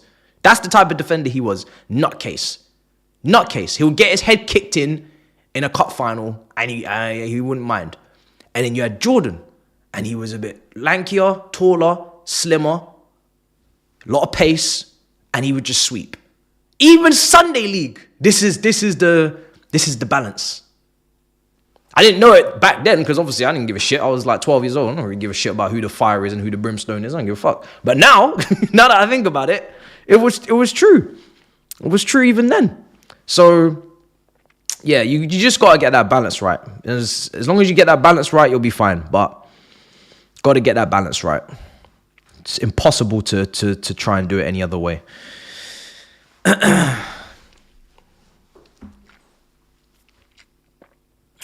Let's see. Bro, I would absolutely do a madness to bring Virgil van Dijk. Can you imagine? No chance though. Absolutely no chance. It would be insane if we could. Literally be the perfect signing. Virgil van Dijk is the perfect signing. End of the season, on a free. Captain, leader, goal scorer from corners. Good on the ball, great on the ball. Fuck, man. Why are we doing this to ourselves? Why are we doing this to ourselves? That's it. But that is exactly what we need, basically. That is exactly what we need. It's very rare and it ain't easy to find. But you have to find it. That's the thing. Like a lot of people say, oh, you can't give me a name, so stop talking about it. Okay, well then we just won't win the league then. Like, what do you want from me? Just because I don't know where it is doesn't mean I don't know what we need. That's what we need. Go look at the title winning teams. That's what they have. If you can't find it, then you're fucked. Like, that's the whole point. It's like, where's Wally? People will be like, oh, I can't find Wally, so what's the point of looking for him? You have to find Wally. You're a top club. You want to win top trophies. You want to win a Champions League again, right? Or is it just me? You want to win a Champions League again? You want to win Premier League again? For the first time in 7-8 years? You've got to find Wally. There's no point saying, oh, well, we don't know where Wally is, so we're not going to look for him. Fuck it, guys. Sorry. We can't find him. It's too difficult. You have to find him. It's not optional. It's mandatory. You have to find Wally. He's in there. That's what the book is about. Other people have found him. So you have to find him. If you don't find him, then get someone else who will. You must find Wally. So this is it, guys. This is it. A lot of people always come back with that response. They say, oh, well, you can't give me an option. Or I can give you options, but they're not realistic because there's a wage structure and there's a budget. I could give you options, but they're not happening. So they're not bringing them up. There's no point bringing up people like Bastoni. We're not buying Bastoni. There's no point bringing up Virgil van Dijk on a free. He wouldn't come to us. But these are the kind of defenders that you're talking about, that you're looking for. So it's a shame, it's a shame, but this is what it is. You have to be realistic at the same time as well. You have to be realistic. Run it. It's 2 a.m. in Australia. 2 a.m. in Australia. Wow. Fair play to you. So the game's going to kick off for you at 2 a.m., right? 2 minutes, 2 a.m. Wow, so you're not going to get to bed until like 3:30. Jesus. And is Miz live? Is Miz live? Let me check. Bro, Australians really be doing the most. Australians be doing the most, man. These kickoff times must kill you lot. Honestly, it's crazy. Unless you are, I mean, yeah, it's mad. It's mad. God help you guys if you wanted to be in a good routine, you know? You can't follow football, be in Australia, and be in a, like, routine in terms of, like, sleep. You must have to just flip it some other way and just rock with it. You have to be nocturnal animals. Let's see. I don't think he is live, is he? To be fair, it is Morecambe at home. If there's one time... Oh, no, he is! He's still... Oh, let me redirect, man, when this is over. If he's even live much longer. If I was him, I'd be going straight to bed as soon as this is finished. I would not be hanging about. But just in case he is. Crazy. Oh, smash up the likes, guys. Subscribe. We are about to kick off very soon. And I'm about to get the timer on screen. I also was watching George's vlog with his I think it's his second channel. Seen he got some man try to rob him in Bali. Bruh. That was crazy. That was wild. Imagine rocking up and seeing the person that robbed you and all your shit's in their yard. I would see. This is what I'm talking about. I switch, man. I switch. Hold me back. I'll fuck him up. Hold me back. Me and Cole will bust up into the yard. Yo, what the fuck you think you're doing taking my shit? I'll fuck you up, you know. Hold me back. Oh, but that's crazy, though. That is crazy. Redirecting is mean. Is it? Well, I'm still doing it anyway. I'm still doing it anyway. Fuck it. I've already done it now. Why do you said we need a striker when we already have two? Because Gu, in my humble opinion, is not ready to be the second choice striker. I think Gu can be the third choice striker, which plays Conference League games and cup games like this. Perfect example. This is the perfect game. League 1, League 2, Championship, Conference League. These are the games. What I want from a second choice striker, for me, because I want to win the league next season. Win the league. Not challenge, I want to win the league, right? Sounds crazy. But it wasn't crazy when we were second, because if you had said in November, I want to win the league next season, people would have said, what about this season? We're in the title race. So, this is what I'm talking about. Drogba, Anelka. Diego Costa, Loic Remy. Yin and yang. Now, if Jackson gets injured, there is no yang. If Jackson's out of form, there is no yang.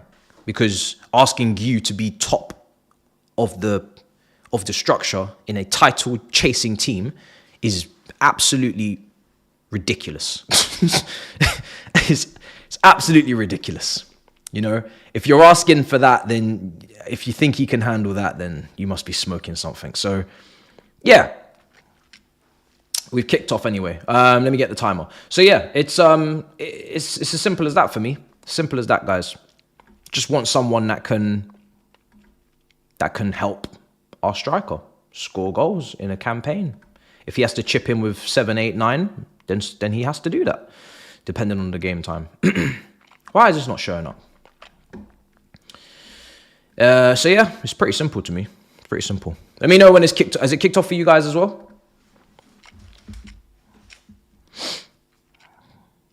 Are we winning yet? Have a bit of patience, mate. We only just kicked off.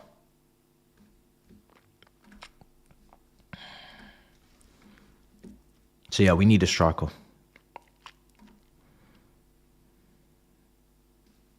Need a striker. Oh, Man City playing Salford today. That is insane.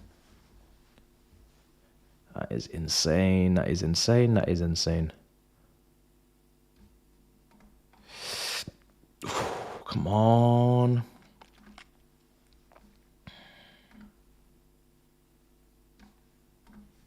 Hold on a second.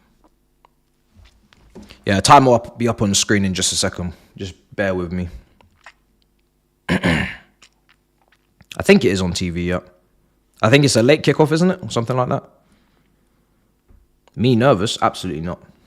For this game, not a chance. Not a chance, brother. Not a chance.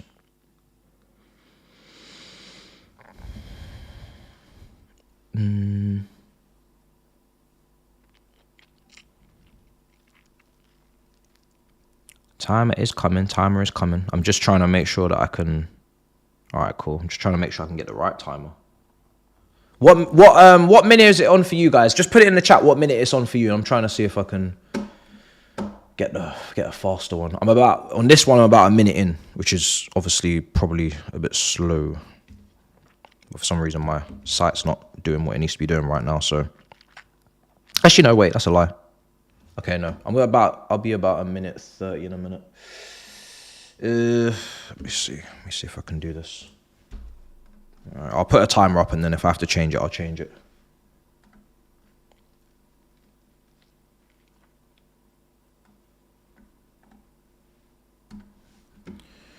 Timer. So yeah, once the manager admitted that Nkuku can't play up front, it was a non-negotiable for me that we needed a new striker. It's just about when we actually do that. Why is this not coming up? Oh, it's in the wrong color. My bad. Sorry, guys. Timer is there. It's just in white. It's clashing. At the moment, there's just a stoppage anyway because we're waiting for this referee to deal with this incident. We've got a free kick in a good position. Oh, over the bar. Over the bar. The sassy. Probably maybe should hit the target. Need to see a replay. Here it is, ball in. Yeah, he's got to hit the target. He's got to hit the target. He's right in front of goal. He's an absolute mammoth of a man. Should hit the target. Okay, this is going to be a little bit behind, but I'm just getting this up now because you've been waiting. And also, I think I can be faster, to be fair, so. Actually, no, that's a lie. This one's way behind. Let me try and refresh it. Okay, I see your times. Thank you. So I'm not too far behind then. That's good. I'm about 3 minutes in, so I'm actually going to update my timer again because the one that I'm watching on here, I've got two screens up. This one is a bit. Hey, listen, now we're talking. 4 minutes, yeah, brother. All right, we're here now. This is what I wanted. I got it working. That was a bit of a dodgy save from Jorgensen. He probably should hoover that up a little bit better, but it is what it is. All right, cool. We're in business now, people. Let me get the new timer up. I'm way ahead of this. Way ahead of this now. Way ahead. I'm about to hit the 4.5 minute mark. So let me just update. We're about a whole minute behind on this screen. A whole ass minute behind. Chelsea in possession at the moment. Just let me do this timer and then we're all good to go.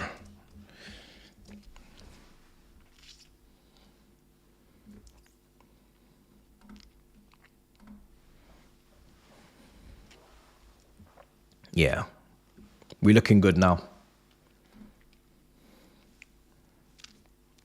Long ball, it's going nowhere.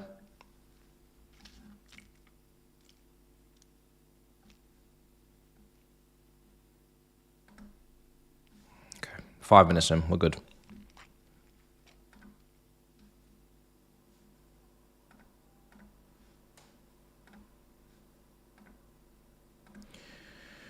A lot of really shitty misplaced passes right now that we need to get out of our system. It's really of no use to anyone.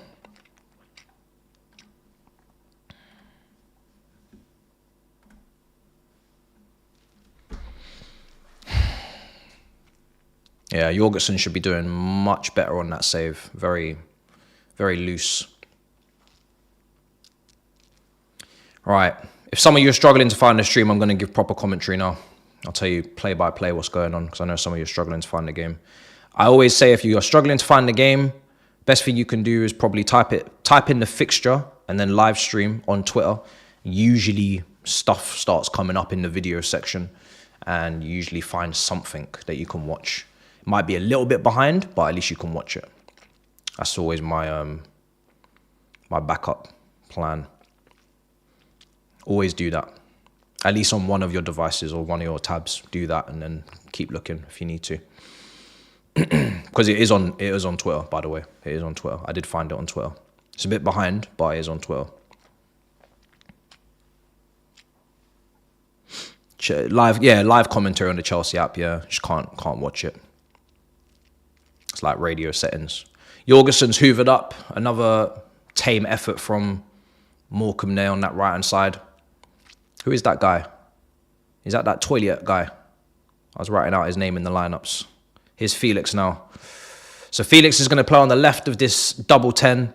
Tyreek George on the left wing. Nkuku on the right side of the double 10. Felix now taking a shot, and it's blocked out for a corner.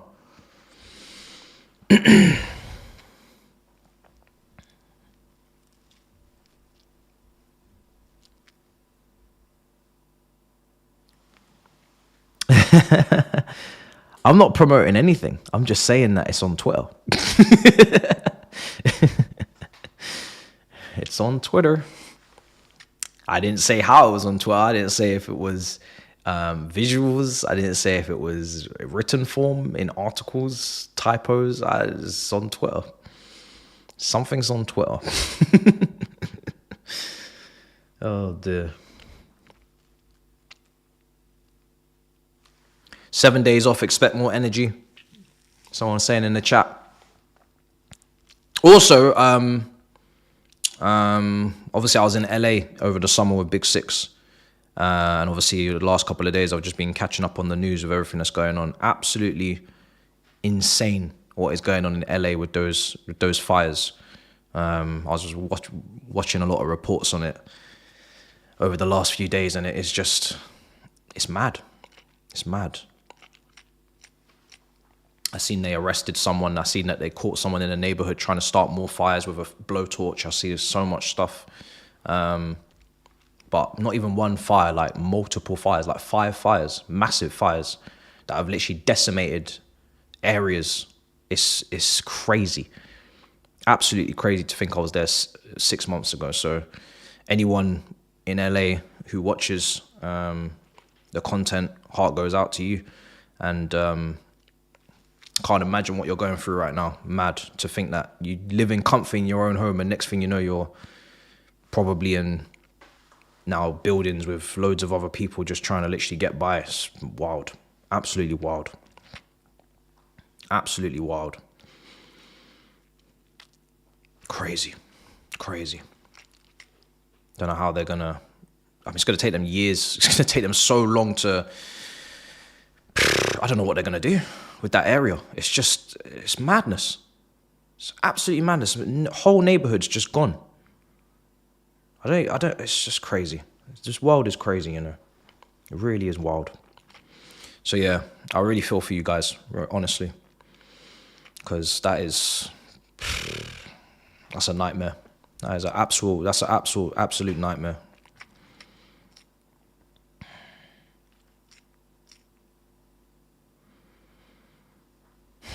Crazy. Felix.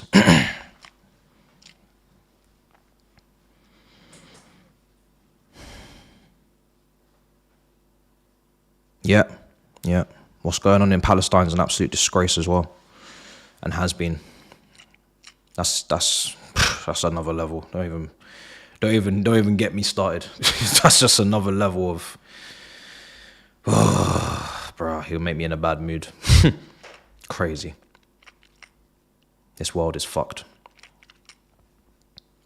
Terrible world we live in, I'm telling you. Terrible world.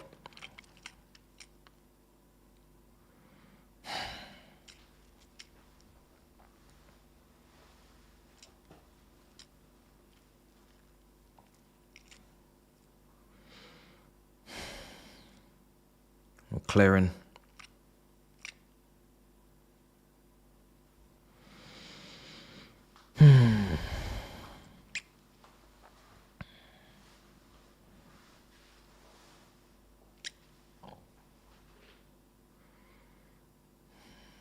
Stepped on a toe there. Jesus. Felix.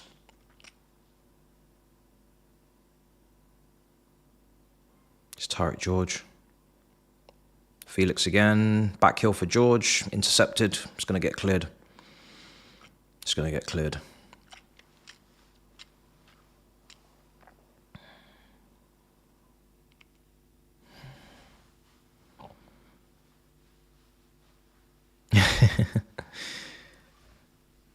Man said he's struggling in Manchester with the ice and snow.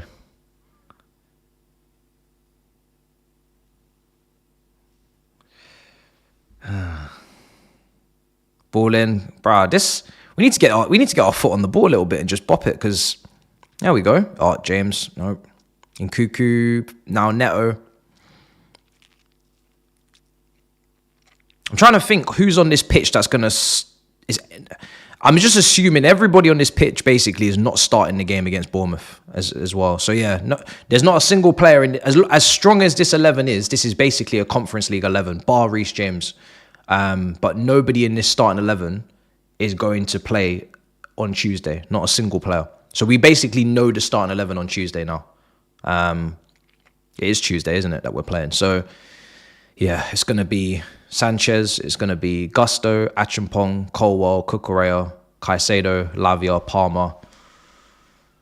And then you would assume, if Madueke hasn't done anything mad, it would be him, Sancho and Jackson. But I guess him and Neto is the only one. Maybe Neto, yeah. Lavia will not start, no. Lavia will not start against Bournemouth. It will be, yeah, it's just Neto and Madueke, whatever's going on with Madueke. He's hit the bar there, tossing. He's hit the bar. Just off the bar, just off the post. Good corner as well.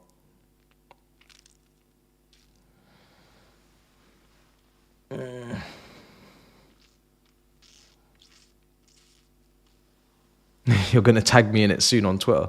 Here's Felix.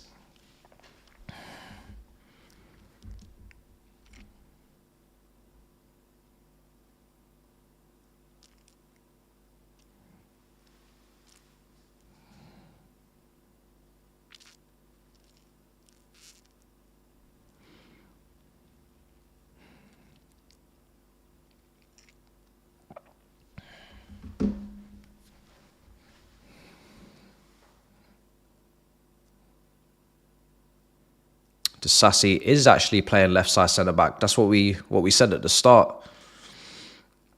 Because obviously when we looked at the graphic, the Sassy was on the left side, and then you guys said obviously Reece, and I was like, oh okay, yeah, maybe Reece, because Reece played there against Newcastle, but nope, the Sassy is on that left hand side.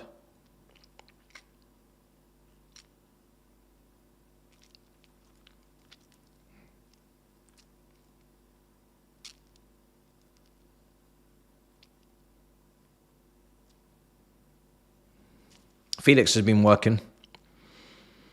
It's another delivery from Neto. Felix in the air. Just doesn't make sense. Crossing airily to the options other than Gu. I think in Nkuku, maybe if he's got a free header, he can direct it. He can angle it. He knows where to put it to a degree. But if challenged, doesn't really stand a chance.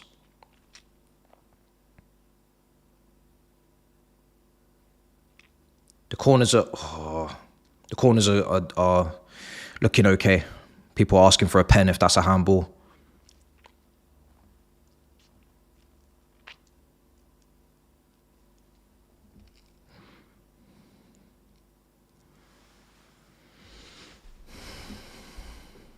Let's see this again. The corners are much better with Reece James taking them. I'll say that. Oh, fucking hell. That's a handball. Come on, let's not be silly. The only way this is not a penalty is if it's gone out of play. That's all we're looking for. Has the ball gone out of play completely? I don't know if it has really. I don't think it has. I think the ball is still touching the line. That should be a penalty. That should be a penalty. His arms are up here. Yeah, it is a penalty. He has nothing to complain about. You don't block a ball by putting your arms up here. So there's nothing to complain about. Absolutely nothing to complain about. I was just hoping that the ball wasn't out of the pitch. Felix managed to rescue it. So Nkuku's going to take this penalty. He's going to take this penalty.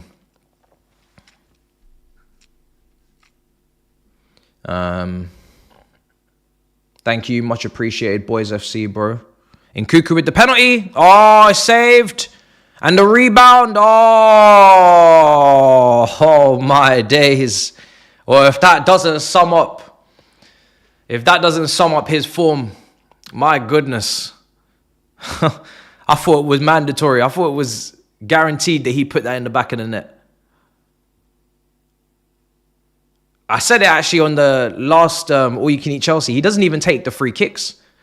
His confidence must be rock bottom. He doesn't even take the free kicks. Remember at Leipzig, he was taking free kicks. He wasn't fit last season, so fair enough. This season, he's not even taking the free kicks. Ball into the box. Hey, let me say something. Reece James needs to be taking all of our corners. He needs to stay fit. This brother needs to stay fit because he is taking the corners beautifully today. This is the first time I've seen good corners this season. Enzo and Palmer, not good on the corners. I might get one out of 5 good corners from them. Reece James is slapping these in beautifully. Now, to be fair, he has better targets in there than usually what we have. Obviously, Colwell and Fofana are not great targets to have to hit. Disasi and Tosin are much easier targets to get. And obviously, we're playing against a team that lower league, so we should be dominating them. But just the technique of the way that they're going into the box is very, very good. The nice instep, little whip curl, very good. Much better.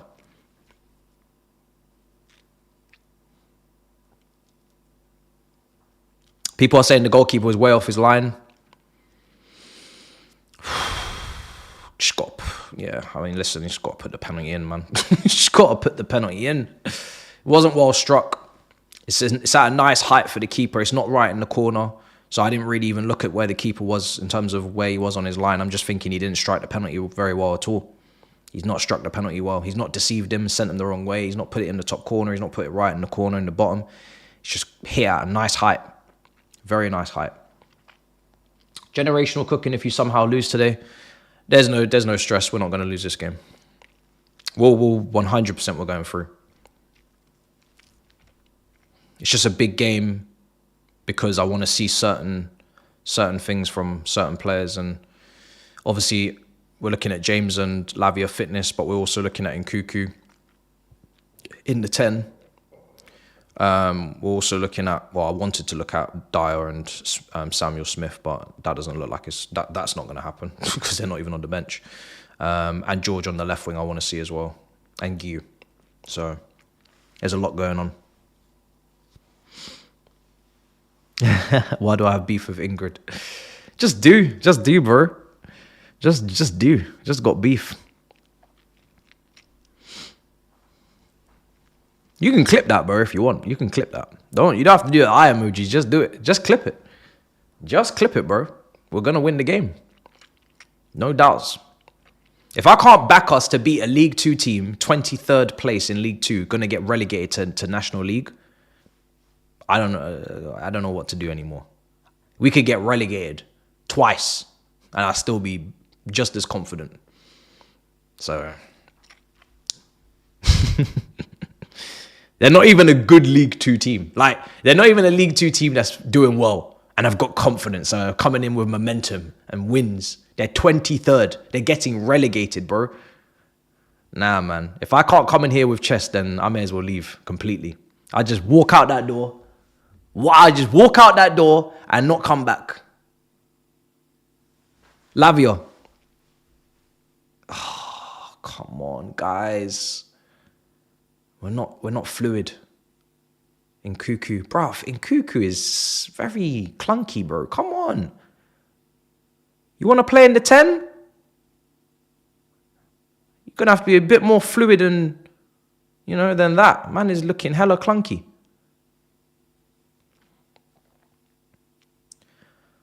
His Vega.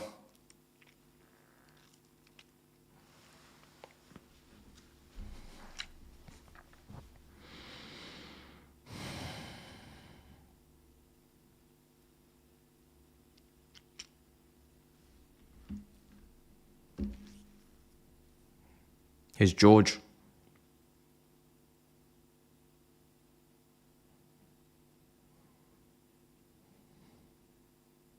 It's Sassy. George. George on the left wing. Nice. Felix. Okay. Felix is good. Felix is doing good. Oh, unlucky. Unlucky.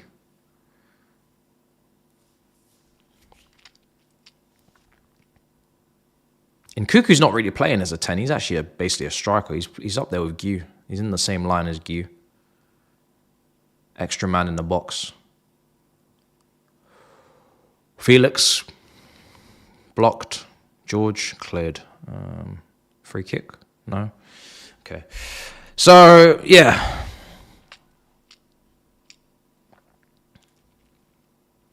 How many minutes in? 22. Should be up on the screen, really. No OBS. We're not given the timer. Timer's there. Timer's on screen, brother. Is it accurate? Better question.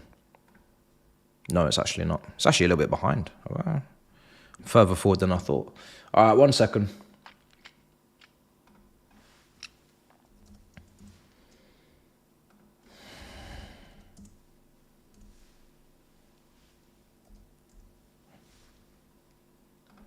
Let me update this.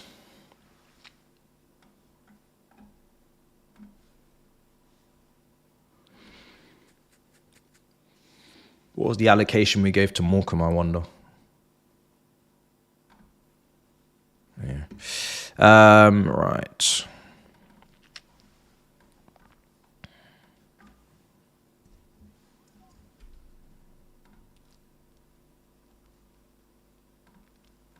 That's better. James Jorgensen, very, very cool. Under pressure, Jorgensen. Good touch. Tossing, stepping up. Vega. Oh. Unlucky, Gu. Very unlucky.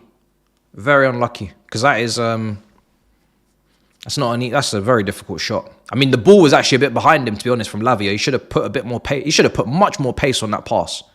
Gu managed to just, get around the defender. But, yeah. Very composed from Jorgensen and good, decent strike from Gu. Yeah, in Cuckoo's playing in the same line as Gu. He's playing as off the ball, he's playing as one of the 10s. On the ball, he's playing as a striker, it seems, basically. He's looking to make those runs. He's going for he's getting himself into the box, making sure that it's him and Gu in there when the crosses come in. And Felix is kind of hovering outside the area, trying to link things up.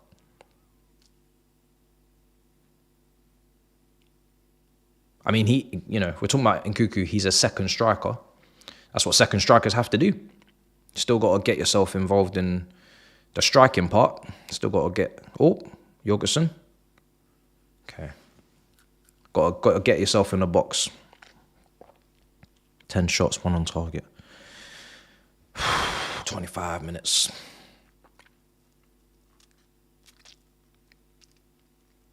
I've not been afraid of any of Morecambe's attacks, but they're still having a few. But none of them are worrying me, if that makes any sense.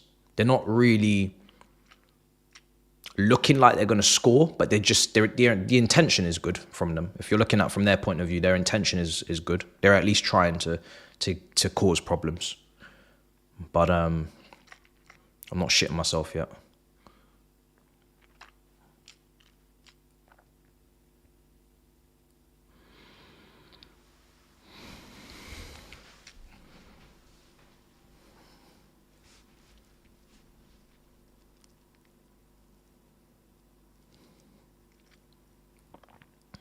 Sassy.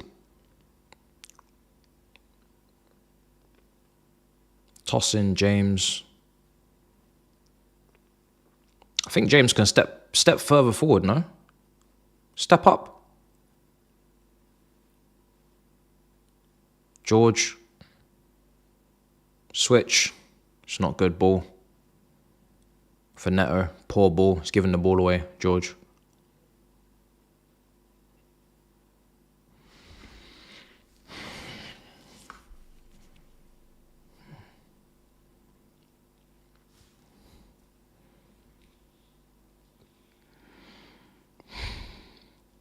Set pieces are our biggest threat right now.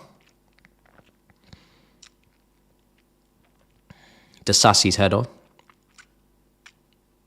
Or at least, Sassy's header. Or it should be hitting the target. Tossing off the post.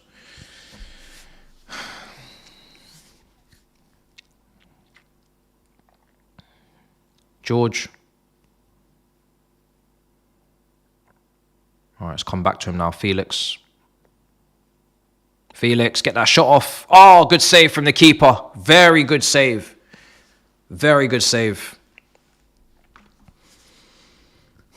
Felix is one of the few that looks like he's going to make something happen or get a goal in this game. Unless it's from a set piece. That's a great strike, unfortunate. It's connected well with that.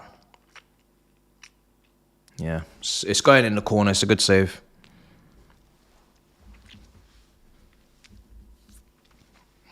Five corners now we've had. This is our fifth one, is it? Ball in. Again, James. What a delivery, man. Every single time, Reece James's deliveries are just on point. Every delivery is just beautiful. It's glorious. Right on the money. Right on the money every time. What opportunity again. Tossing. Straight at the keeper, sadly. If that's either side of the keeper, if he heads that back across goal, it's 1-0, but it's not easy. It's difficult, but great ball in again, man. Great ball in again. He's been really good on these.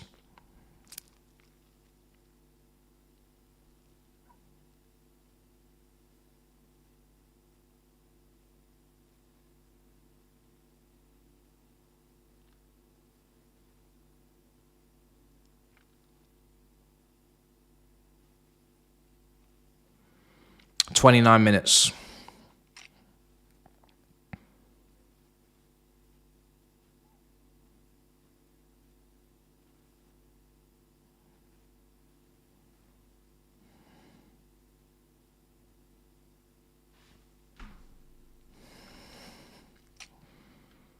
Here's the Sassy, Felix.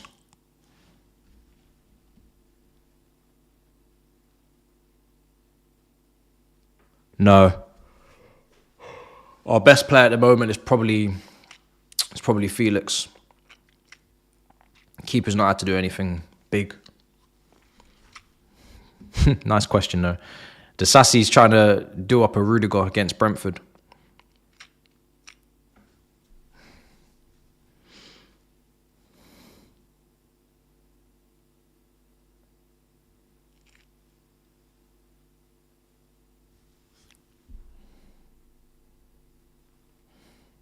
Oh, Real Madrid versus Barcelona in the Super Copa.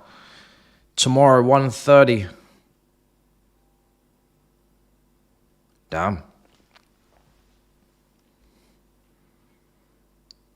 I didn't even clock it was that soon.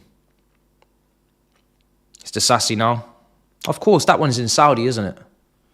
Yeah, that one's in Saudi. Yeah, makes sense. It's Reese and Cuckoo. The Sassy. It's going to go left. Tyreek George. Nice. Nope. 30 minutes gone.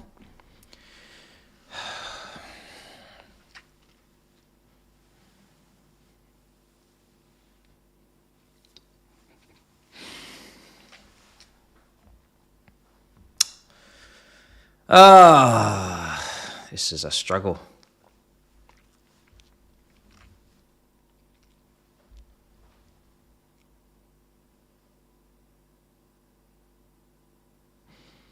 I'm not sure what watch along you're talking about, bro. Yesterday's watch along. What do you mean?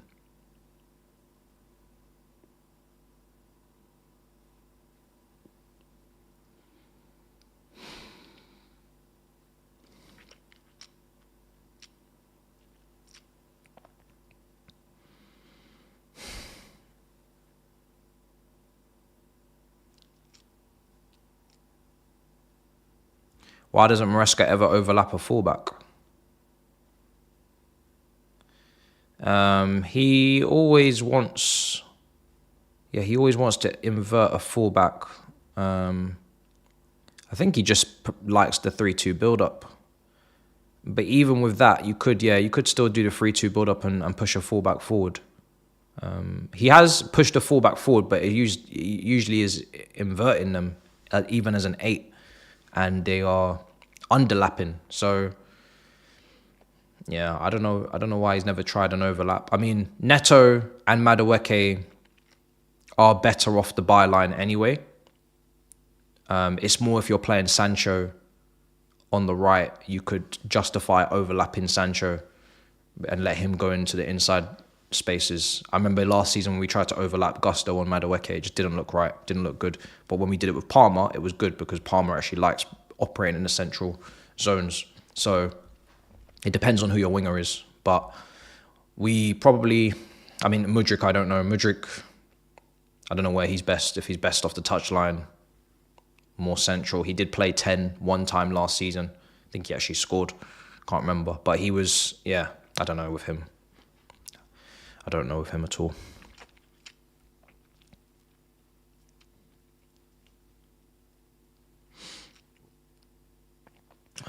Yeah, it's just Felix. Guiu hasn't had enough service. None of the chances are falling to him. Apart from that one strike, I remember him. Oh, yeah, Jorgensen. Easy save. Nothing special there. All right, let me go through some super chats, man, because this game is jarring. No, you're not getting a jiggle celebration, brother. That was a one-time thing. As a Chelsea fan, this sucks. We need Isak. So this is what I'm saying. Like Morecambe have the right intention, but they don't have the quality. So these shots are just getting saved easily by Jorgensen. No surprise. But yeah, we need to score. Chelsea have the second most valuable squad in the world. Well, that makes sense, I guess. We spent a lot on it. You said Cowell would be captain. He's garbage. Be cap. No, he's one of the players that is trying to become captain. But I've said already, there's no real captain in this team. There's nobody that's actually a captain. They're just all trying to be captains. So they're all trying to become captains on their way to being captains, but none of them are actually captains, if we're being real. James has been questioned before about his leadership. Maresca's publicly told him to fix that.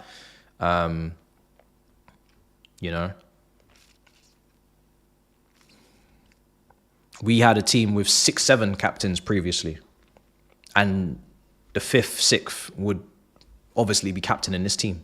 So that's where we're at, Drogba's never really wore the armband, but look at the team talks from Drogba. Have you seen them? Mad, We had a lot of players that were captain of their country, but for Chelsea, they didn't even get near the armband. They might have got it once or twice if there were injuries or cup game. So that's the difference. Right now, it's a young team, so it's very rare that you find someone that's young and ready to be captain, unless it's like JT or someone. But these guys, a lot of them are not ready to be captain, so they're just trying to become one. What do you think of Romero as a centre-back? Oh, we already answered that one. He's rash. He's good on the ball. Steps up well. He actually seems to like sometimes playing in midfield, sometimes more than centre-back. But no, he is exactly what it says on the tin. He's an Argentine centre-back. He's tenacious. He's very rough. Sometimes he's over-aggressive and he gets himself in trouble, but touch tight, wants to fuck everybody up, and that's what he does. You know what I mean? And he's good on the ball. He's a good player. Argentina, they've had a weird time with defense. Previously, they had shocking defenders. For most of my life, they had shocking defenders. People like Otamendi and Di Michelis were their centre-backs, and not of the level. But starting to see a few good ones coming through now. Those Reece crosses need Osimhen on the end of them. Proper 9. Tossin's on the ball at the moment. 30 minutes and 0 goals versus Morecambe. Never buy centre-backs from France and strikers from Bundesliga. I disagree with the first part. France have got lots of good defenders. Saliba's one of them. France have got good defenders. It's just, you got to get the right ones. Disasi is not the right one.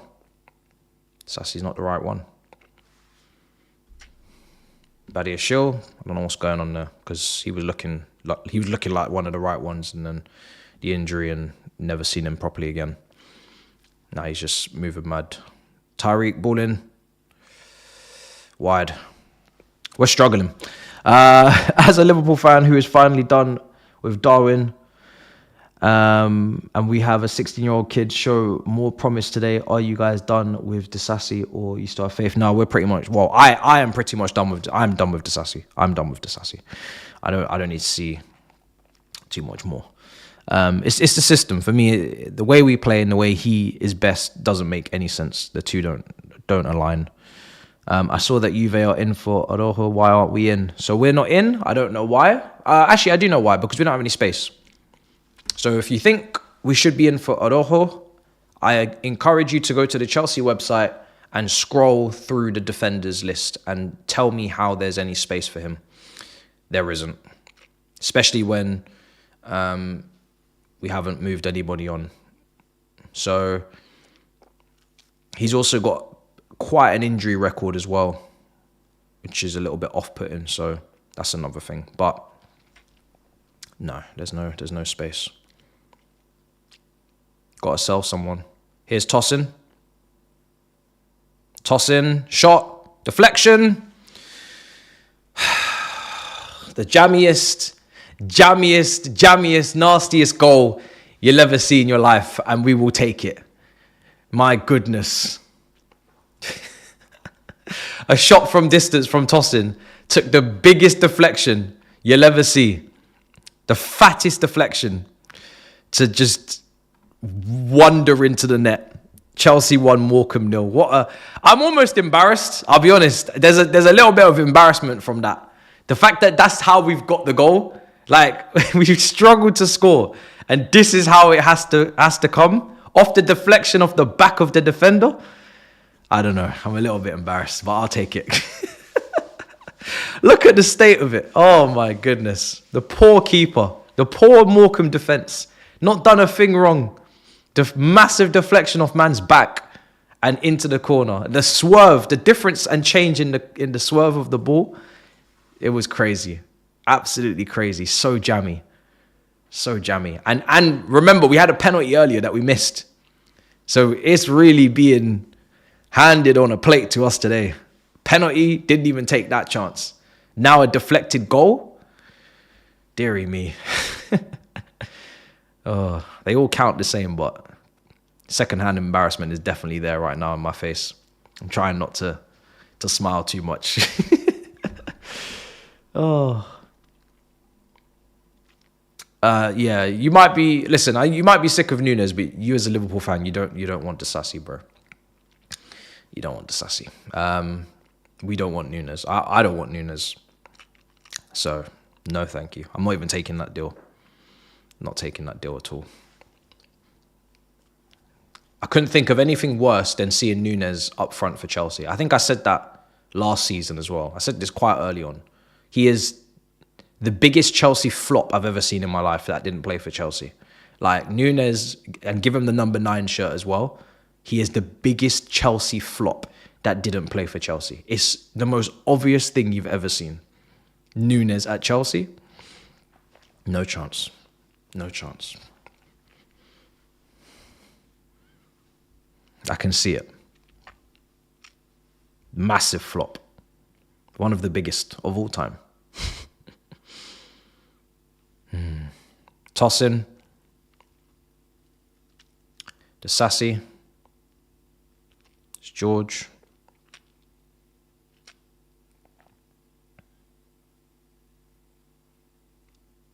George will need a loan for me, I think.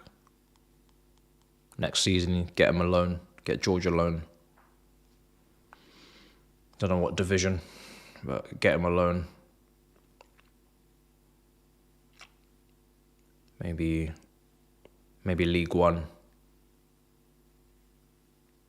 One of the better teams in League One, maybe. A little loan there. Whoever's really going to play him regularly, but I'm thinking League One.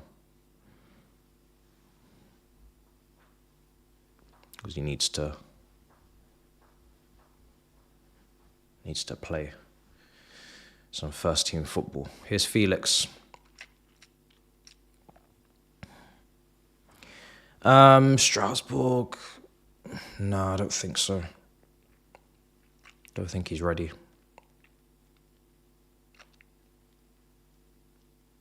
Don't know, I don't think so. Depends. Let's see if Strasbourg actually stay up first. See if Strasbourg stay up. I wouldn't send him to Strasbourg though. I don't think so. I think he's stay in England. Stay in England, but go into a lower division. I'm more sending like Kendry Pires maybe to Strasbourg or players like that.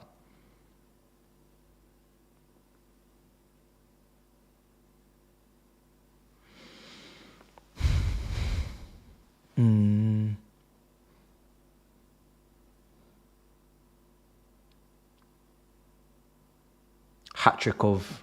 No, my chair's fine. To be honest, I'll sit down if we score 2 more, I'll probably take a seat. We've had 80% possession. I don't think 1-0 is worth taking a seat.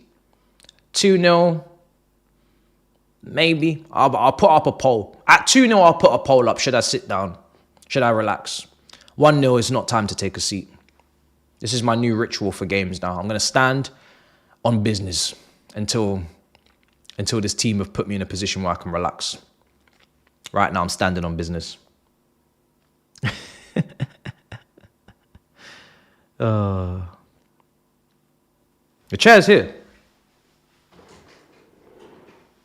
Chair's right there. Just chilling. I would like to sit. Trust me. I would actually like to sit down now. I'm standing on business. Standing on business today.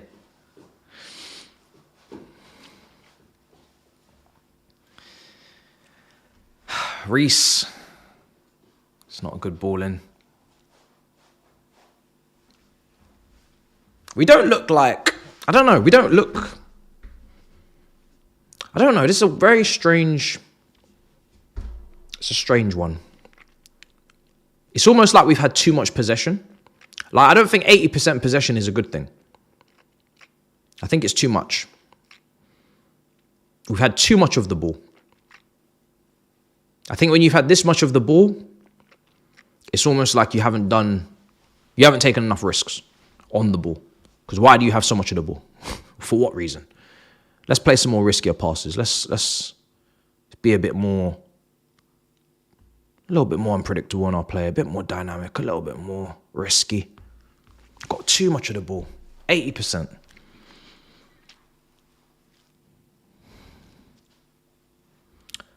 For perspective, Darwin Núñez played... Brother, you got to stop talking about Darwin Núñez, bro, because we don't want him. Oh, you're not trying to sell him to us? Okay, fine. No problem. I'm reading this now. For perspective, Darwin Núñez played 96 minutes versus Accrington Stanley and got 1 assist, while 18-year-old Dans played 24 minutes. He scored and assisted. Jesus. Dans is the guy that started against us in the old cup final, isn't it? Last season in the Carabao. Did he play that game? Or did he come off the bench? But I remember seeing him.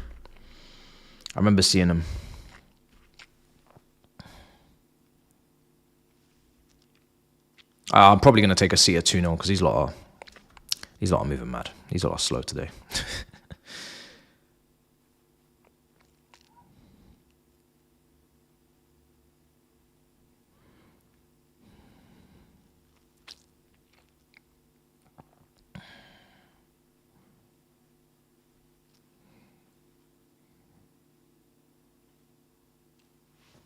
I'm going to take a seat at halftime. I think I was right to expect a 4-0 minimum. Because look how strong the team is. If this team was Dyer, Samuel Smith, more young players in there, Raksaki if he wasn't ill, then I could say, okay, Murray Campbell. Then I could say, okay, 1-0 up.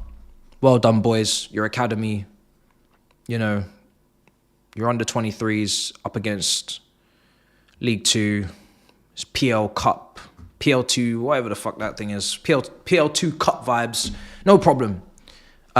Whatever, we'll bring the seniors on, we'll wrap this game up now. But that team today, when we looked at that team and it went out, it is so strong. It is ridiculous how strong it is. Like, it's everybody that would be on the bench, and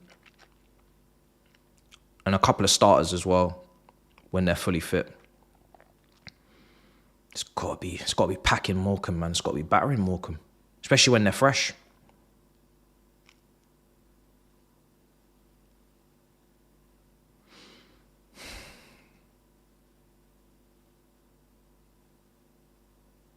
All right, Felix has won the ball back.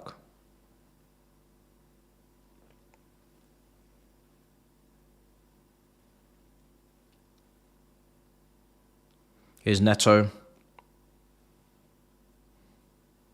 Ball in, cleared.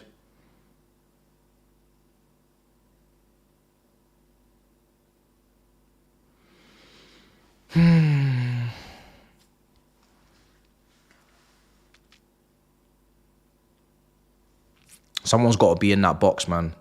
He's put that cut back in. Someone's got to be running onto that. No one's anticipating it.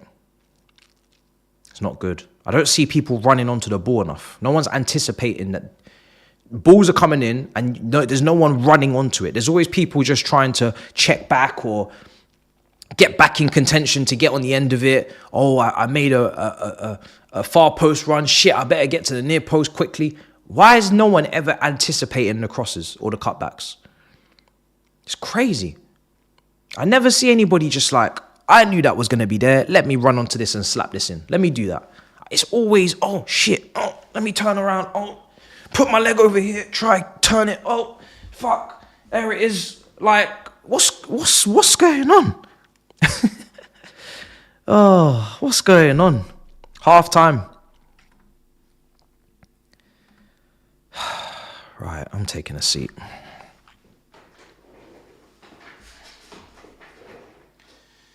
Oh.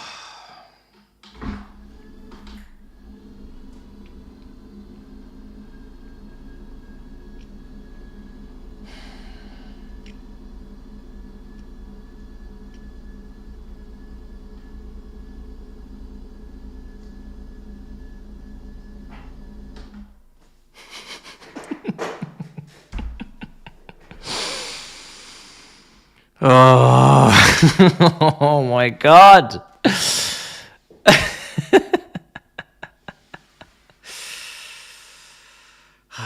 Fucking hell, man. Oh boy, oh boy. Oh, let's get the teams back on screen. What have we got on the bench? I need to see it. I need to see it.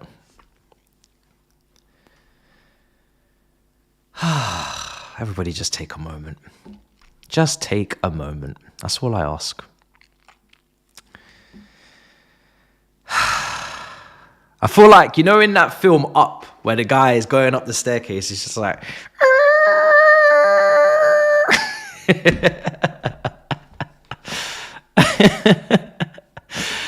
Because that's the type of performance it is, though. Let's be real. That's the type of performance it is. It's a... Like, we all know we're going to win, right? We all know... It actually feels weird coming down here. Fucking hell. We all know we're going to win the game. Let's be honest. This is way more comfortable. We all know we're going to win the game. We all know we're going to win this game. The quality from Morecambe in the final third is not there. We've seen this in the Conference League before where, teams, they try and get forward. They have good intentions. They have good intentions to try and do something for themselves, but they can't. They simply can't. They don't have the quality. The shot quality isn't there. The power in their shots isn't there. Jorgensen is almost trying to keep himself entertained by, smothering one of the shots and, trying to make a meal of one of the shots earlier on in the first half. But look at that lineup. It's so strong. It's so fresh. But yet it feels so fatigued. It feels so laggy. It feels like it's glitching. It's weird. Like, we've had a lot of shots. I know when I look on the statistics, I'm going to see a lot of shots. We haven't tested the keeper enough. That's for sure. Felix tested the keeper. I think there was one other shot on target, but we're not testing the keeper enough. Our biggest threat for me is still on set pieces. I still think, when James whips the ball in and Tosin and Disasi are attacking it, that's when I'm like, okay, we might actually score here. We've hit the bar. Disasi should have probably hit the target, but, we look threatening. But in open play, it's just Felix, if I'm being honest. In open play, it's Felix. Outside of that, Neto, he had that cut back now. That was actually a good ball in. Someone should be on the end of that. But most of the time, it's underwhelming. George, not really doing it. Doesn't really look like he can really grab the game and, make a point and say, I'm here. Like Achimpong did. Achimpong, when he played a game, he was like, I'm here. Take me seriously. George he's not giving me that right now in this performance. He's not giving me the take me seriously type performance. It's more of the I am young, I am raw, I'm not quite ready type performance. And Gu isn't really getting enough opportunities to take shots for me to judge him. And Nkuku's just, I don't know, he's drifting between being a striker and next to Gu and a 10, but he doesn't really get on the ball enough. And when he does, he's still clunky with it. So, I don't know. It's a really weird performance. It's a really, really weird performance.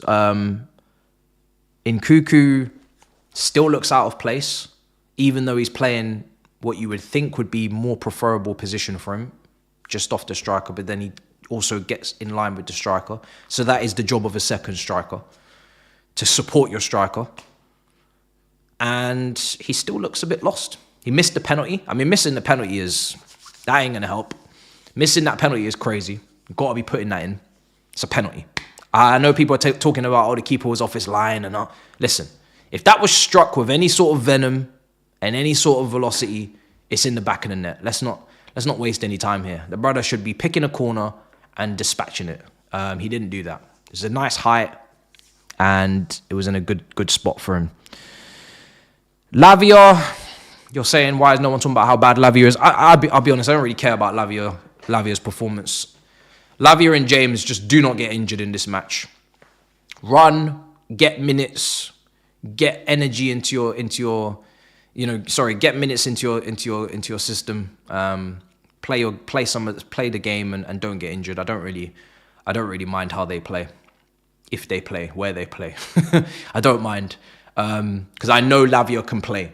I don't need Lavia to play against Morecambe to know that Lavia can help in the Premier League. Lavia's already shown that he can help in the Premier League. James has already shown he can help in the Premier League. These two are not proving themselves against Morecambe. These two are just trying to play some minutes so they're fit, so they can contribute off the bench at least in the Premier League.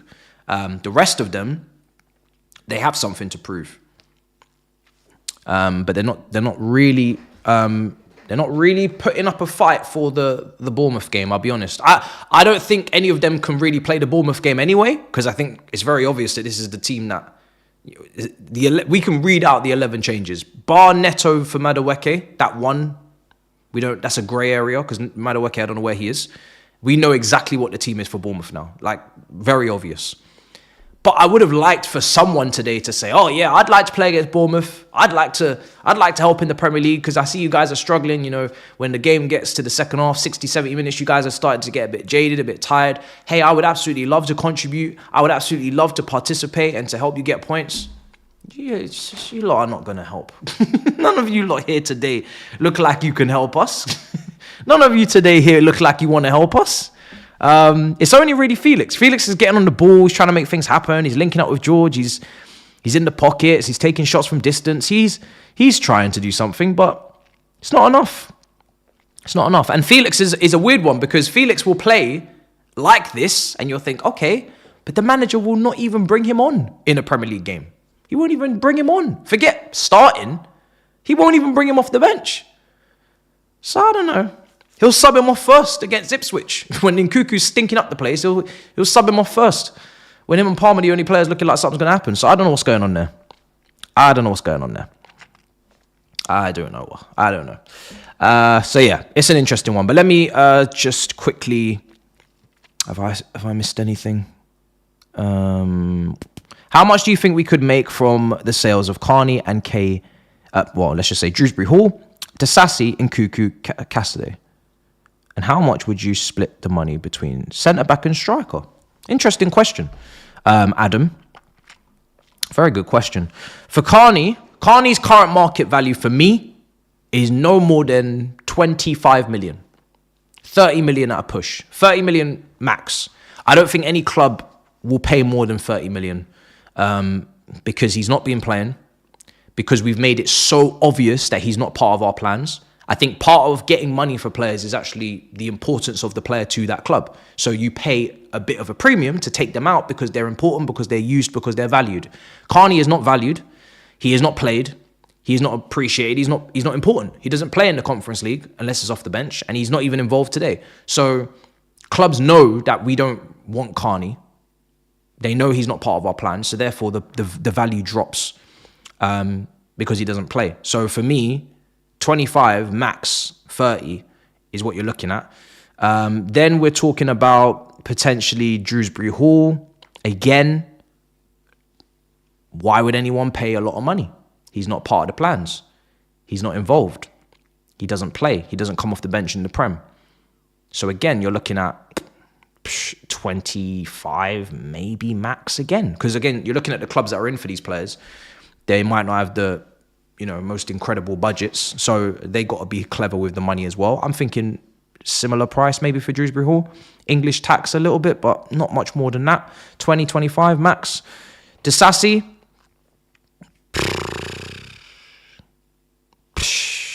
I don't know, man. I don't know, because who wants him? That's the first question. Who wants him? Who wants him? He just looks like a player that's going to be very difficult to move. I don't know who wants him. I don't know who's interested. The teams that are interested usually don't have any money if they're in Italy. I don't know. It's looking like a loan with an option to buy type deal. It smells of that. But again, similar price range. You're not getting more than 25, something like that, And then who else is on your list? Nkunku and Cassidy. Nkunku, you'd hope that you could still fetch about 40. I think 40 max. Because of the fact that he has weight in his name. His name has weight in Nkunku. He's done something at Leipzig. He's been in France squads. People know there's some quality and some talent there. So I think 40 you can look at still for him. And Cassidy, exactly what you've seen reported, 12 and a half, 10. This is the ballpark for him. So yeah, that's what it is. So add all that up, and whatever that equals is what we can get. But that is if everybody gets money for them. That's if you get money for everyone. Most of the time these turn into loans, and these players end up being out on loan, and then they come back, and then yeah. So that's like the best you can hope for. To be honest. Let's see. Neto is just Mudryk with a mustache. Oh. Oh, dearie me. Neto. This is what you got them calling you now. This is what you got them calling you. That's 100 mil. Yeah. At best. That's as much as you could ask for those lot, is 100 mil. If you're lucky. That's me like being as optimistic and as possible with that.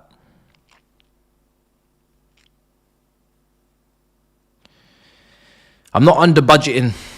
Even if Man United are asking for 40 million for Rashford, it doesn't mean they're going to get 40 million. And to be honest, Rashford at 40 million, again, it's his name. Him and he's got something to his name. He's got that season that he had at Man United a couple of years ago to his name. He's got England CV on his name. There's something for managers to say, if I can tap into him, this is the level I can get. With Nkunku, it's like, if I can tap into him, this is the level I can get. You can't really say that about Disasi. If I tap into him, what do you mean tap in? What are you tapping into, bro? Like, what did you see? What did you see before that you can tap into? It's not the same. Shrewsbury Hall, tap into. Okay, good player. Could be a very good player. But let's be serious here. Like, he was in the Championship. He did very well. Last time before that, he was in the Premier League. You didn't really speak about him. I've seen Maddison at Leicester. I've seen Shrewsbury Hall. I know which one was ready for a big move and which one wasn't.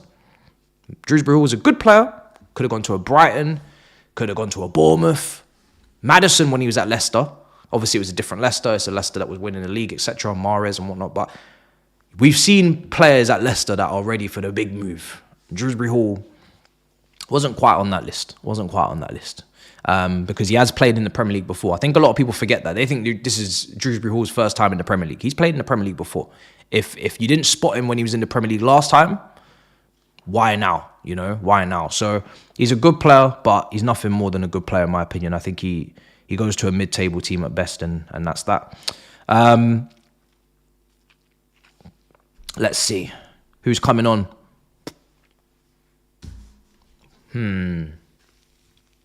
Who's coming on? I don't know. I don't want to see Palmer and Enzo come into this game. This is a FA Cup third round game against Morecambe. Guys. They shouldn't have to come on. And they shouldn't come on, actually. Forget shouldn't have to. They shouldn't come on. They shouldn't come on. So those two are off the table for me. Completely off the table. If you're looking at giving people minutes, there's no kids there. There's no youngsters there. So you're just going with pure seniors. Do I want to see Jackson come on? Do I want to see Sancho come on? Do I want to see Palmer, Enzo, Cucurella, Gusto? No, I don't want to see any of these guys come on. So this is why I had an issue with the bench. It's too strong. I don't want to see any of these guys come on.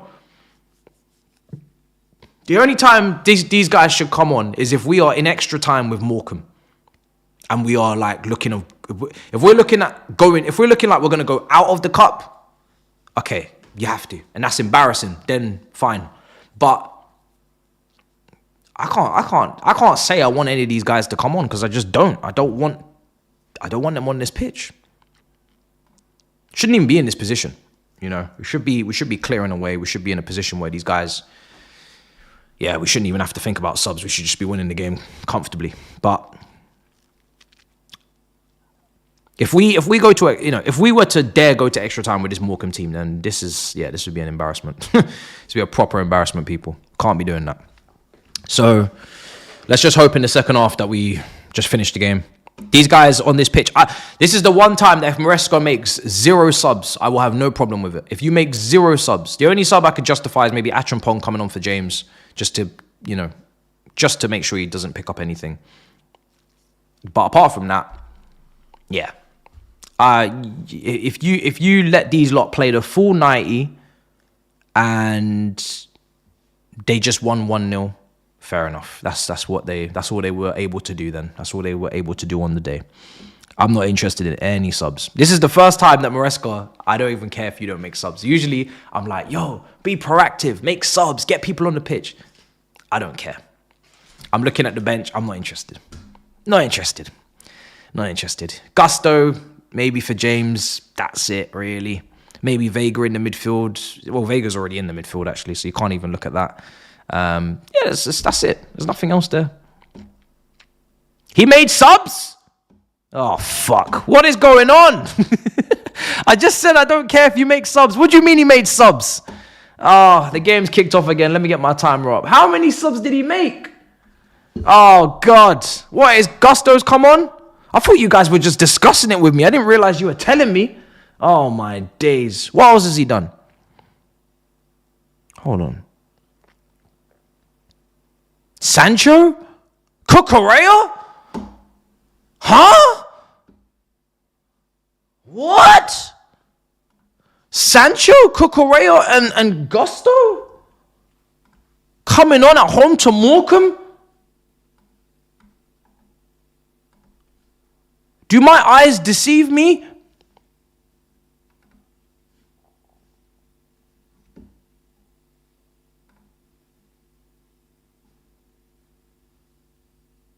What?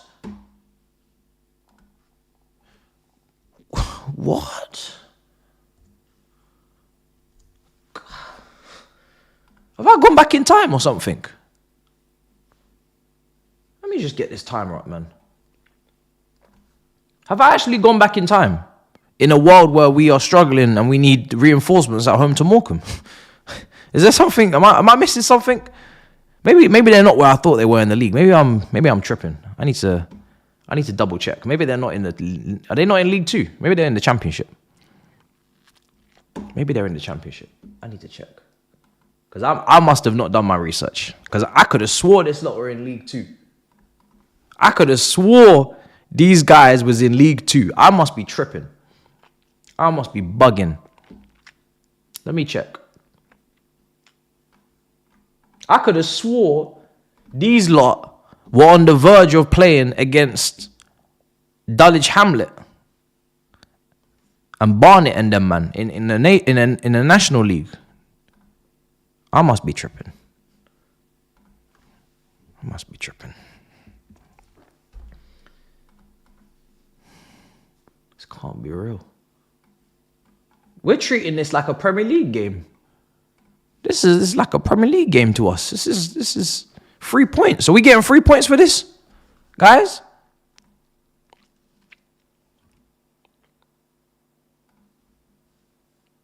We must be getting 3 points. We must be going where? Let me look at the Premier League table. We must be moving up to second in the league for this. Or actually, wait, I don't think we can even do that.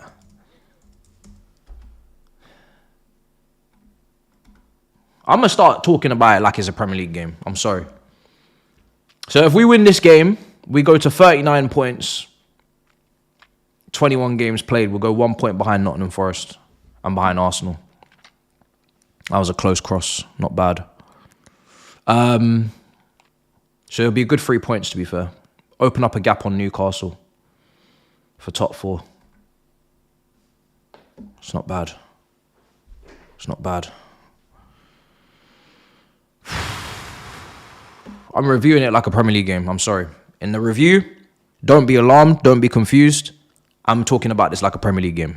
I've changed. I've decided that's the route I'm going down. It's the only way I can mentally take in what's happening right now in front of me. I don't even know why I'm sitting down, to be honest. I should really stand up because it's a Premier League game and it's very stressful and we are struggling. I should really stand up, but I can't be bothered. I'm just going to stay seated. Here's tossing. Cucurella. Q. Oh, Nkuku. Yeah! Nkuku! Woo! Yeah! 3 points. 3 points in this Premier League. Come on. Wow. Come on. We made the changes against Morecambe. We brought on the big hitters. And it has led to a second goal to further solidify our Champions League qualification hopes. This is real good shit from Chelsea. The B team proving themselves in the Premier League that they can step up to the plate and really participate. And yeah, it's good to see, man. Especially when you got Bournemouth on Tuesday. You got a lot of Premier League games just coming up thick and fast. You need to be able to rotate. It's good. It's good. This is a good win. Good win. Yeah, no days off, bro. He's resting injury-prone players. So who came off then? So it was James that came off. That makes sense. Neto came off. I guess he's part of that, isn't he? Is Lavia off? He is, isn't he? Cucurella, yeah. So Cucurella's playing in midfield next to Renato Vega. Fair enough. So yeah, you're right. He's just taking off all the injury-prone guys. So to be fair, you could take off Nkuku then as well, no? Is he not part of that? Is he kind of over it now? I guess he kind of is. He hasn't picked up an injury this season. I don't think Neto has either, though. If Neto's in that group, then maybe Nkuku's in that group as well. To be fair, but it is what it is.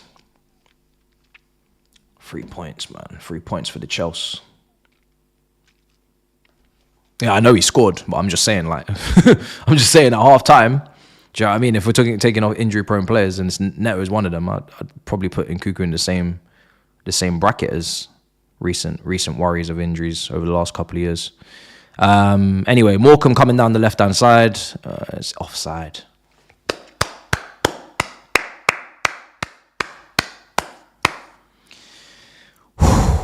Well,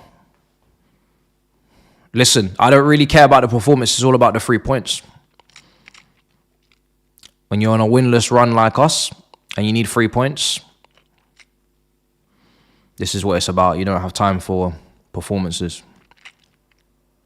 Get the job done, go home.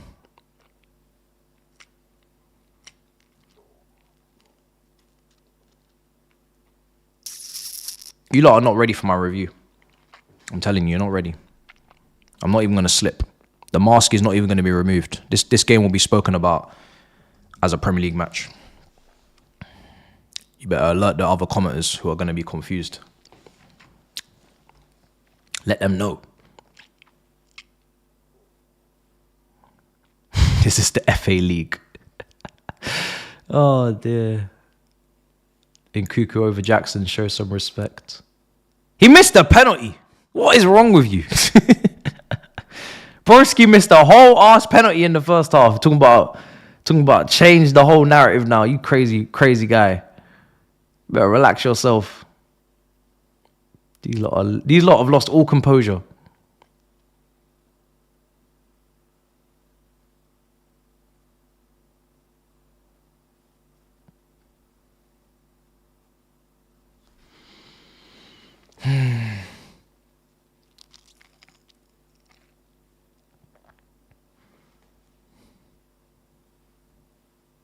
Tossing, stepping forward. Sancho.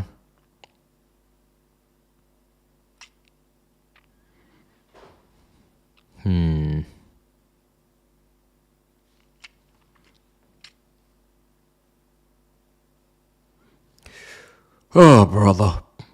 That's is that no. Get up.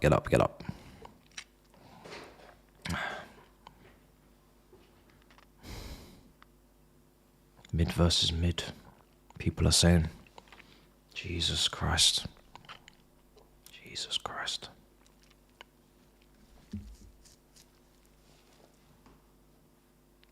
Shot. Oh, unlucky. Felix always nearly scores. What's up with that? Why does he always nearly score? Like, Felix actually needs to be studied. He always nearly scores. Like, he doesn't shoot badly, but it never works out for him. He must be sick and tired of it. Like, I'm just trying to put myself in his shoes, yeah? You're whacking off all these shots, and they're just always almost in. Off the post, off the bar. Do you remember when he was here in his first spell on loan? Man was hitting the bar, he's hitting the post, just wide, good strikes. Brother's always unlucky. Man's always just almost scored. Like, if the goals that were almost in went in, this brother would be like getting Haaland numbers. It's crazy. It's actually mad. I don't understand what's going on with that. It doesn't make any sense. It's always the other side of the post with him. Always the other side of the post. Never the right side of the post. It's crazy. It just dawned upon me. It's like, why? Even in this game, why has he not scored? Why are one of these shots not just gone in for him? Why are they still going wide and saved past the post? And it's just weird. Need to do a study on this. This definitely needs to be a study. So strange. He should have took the penalty. He was playing better at that point. He should have just took it. Obviously, there's a list, so not trying to encourage wild west again, where our players are just randomly stepping up for penalties, even though they don't know who the taker is. But yeah. It's not, you know what it is with him? It's not, if he was just skying all the shots and he was just a terrible shooter, I'd be like, oh, fair, he's just crap at shooting. But his shots are not bad shots. They're just never in. He needs to speak to someone about that. He needs to go and get a striking coach or something. He needs to speak to someone about that because it's not doing him any favors. I'll be honest, it's not doing him justice. If he was skying them and slapping them into row Z and hitting innocent bystanders in the stadium, no problem. We would just say you're crap at shooting, stop shooting. But I don't want him to stop shooting because we need him to shoot. Him, Noni, and Palmer are the only ones in the front line that take shots. Neto and Sancho don't take shots. So I need the people that want to shoot to keep shooting, but just weird. Very, very weird.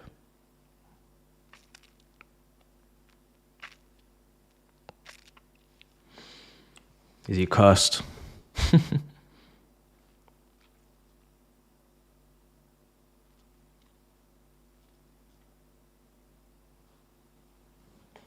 He's the best almost scorer. I don't know, man. Oh, the ball's gone out. It's a corner. Oh, so we're playing on. Mad. So Sancho's on the right. If the person that was asking about an overlapping fullback, if there was ever a time to see it on the right-hand side, this is the time. You got Sancho on the right wing. Gusto's at right back. Perfect time to overlap on that side. At the moment, it seems like Cucurella is doing a lot of the underlapping, overlapping. But he obviously could play in a back three next to Tosin and Disasi, and he could do that job if we wanted to still do the three. Look at Cucurella, bro. Man is a maniac. Cucurella is just a maniac. Look, he's just everywhere. Man's just running all over the shop.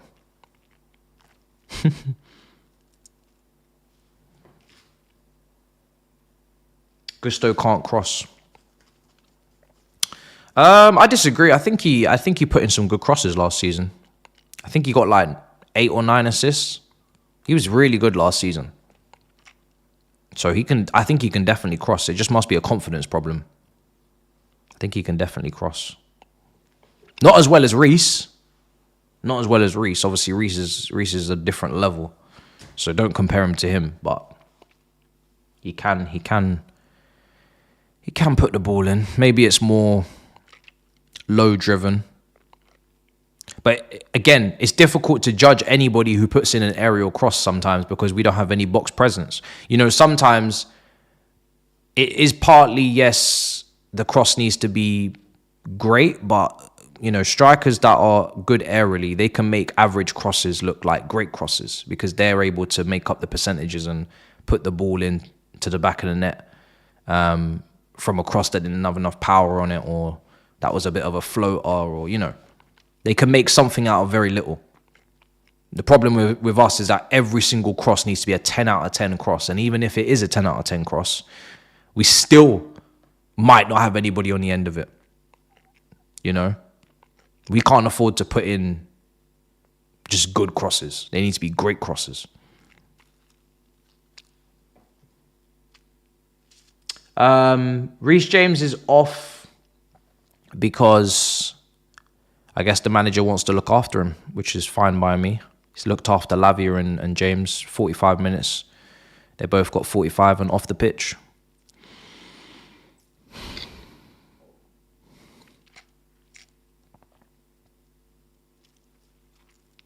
Dewsbury Hall in behind. Shot. Oh, saved. Unlucky. Cucurella is in that flow state where he just literally thinks he can do everything. And it's nice. It's nice to see him. He doesn't care what it is now. Right-footed shots off the left-hand side like a winger, he'll take them. Headers crashing into the box, he'll take them. Defending at right wing, he'll go over there and do it. Defending at left back, box-to-box midfielder, he'll do it. Overlapping, underlapping wingers, he'll do it. Inverting into midfield, he'll do it. Cucurella right now doesn't give a damn what the role is. He just loves being on the pitch. This is as confident as you will ever see a player. This guy is at peak confidence level. So enjoy it. Peak confidence level. He is literally just wants to do everything. Right now, I'm watching him drift into the 10. He's looking like he wants to get a goal. Judging off that last shot. And then if we ever lose the ball, watch how quickly he'll sprint back and find himself deeper than probably Disasi or Tosin, making a last-ditch challenge to stop the ball from going in the back of the net. Obviously, he's fresher because he's just come on, but this guy just wants to be everywhere. Look at him. Oh, my days. He's trying to help Tyreek George. Yeah, he any role, any position, he doesn't care. He wants to be there. He doesn't care. He's really, really enjoying his football.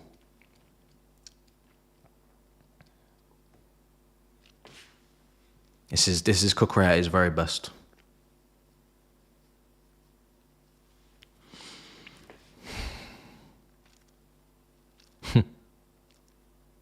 Oh, how was that not gone in?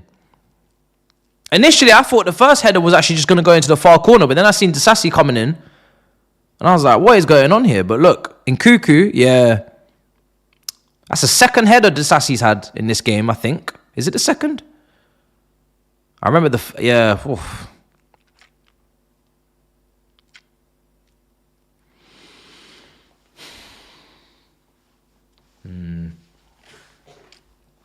Third, yeah. I thought I might have missed one. Look at him. Go on. Well done, Gusto. But yeah, I thought I might have missed one. But I remember the first one that was just like way over the bar.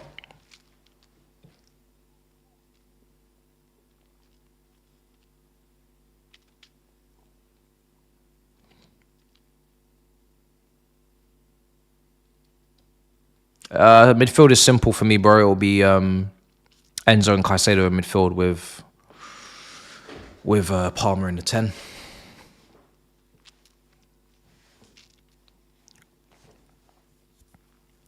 I don't need... Our midfielders are playing well. Enzo and Caicedo are playing well. It's just when it gets to the 60th, 70th minute mark, they're getting tired. And understandably so. So what we now need to do differently is that now Lavia's back fit. He needs to come off the bench in the second half and see out the game. Hopefully, because we'll be winning. Hopefully. I don't need any starting 11 changes in the midfield. It's not because Caicedo or Enzo are playing poorly. It's just purely because I need injection of life. Some energy into that team. Caicedo is undroppable.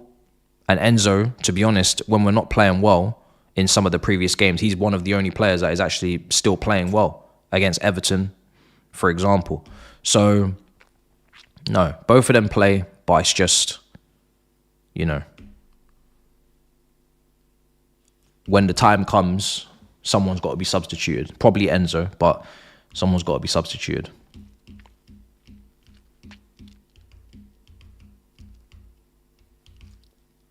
Shot from distance, way high and wide. What in the heck was that? Hey, that's sassy, bruv. Can you just do what you're meant to be doing? Scoring from the corners, not from the long shots, brother. Let's just keep things simple. Just keep things simple, brother, please. Mamouche watch. Say he's playing now, is he? If he's about to leave to go to Man City, why is he playing today against St. Pauli? Huh? Does that make no sense? Some foolishness. Bro, you know what, yeah? Disasi's like that younger brother. You just gotta ignore him sometimes, man. Because he just be on some stupidness, bro. You just have to just ignore him. He's just silly. He's just silly, bro.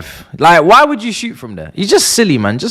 You just gotta ignore him. I don't even pay no attention. I don't pay no mind when he wants to do silly stuff like that. I just be whatever, man. So get back to defending afterwards. Oh, dearie me. Is the crowd telling him to shoot? They need to stop playing around. They need to stop playing. Yeah, they need to stop. These men are playing against us. This Stamford Bridge crowd are playing against us. They need to stop playing around. Like we don't need the third goal. Get the third goal, man. Stop messing around. Telling Disasi to shoot from 40 yards out. What do you think he is, Cristiano Ronaldo? Just let that man do his defending and his attacking on set pieces. Here's George. Gusto. Corner.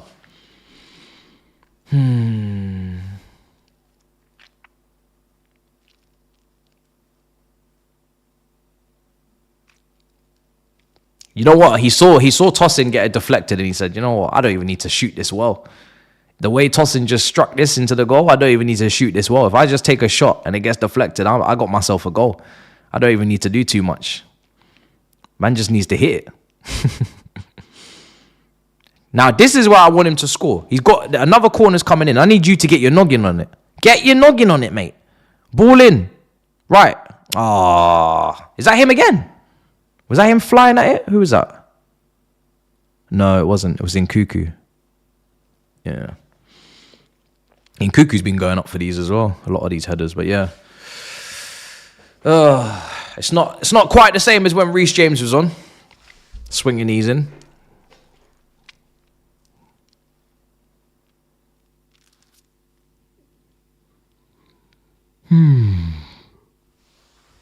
Oh, God.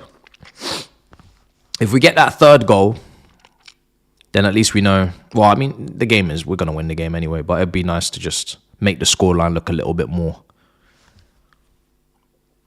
up to the level.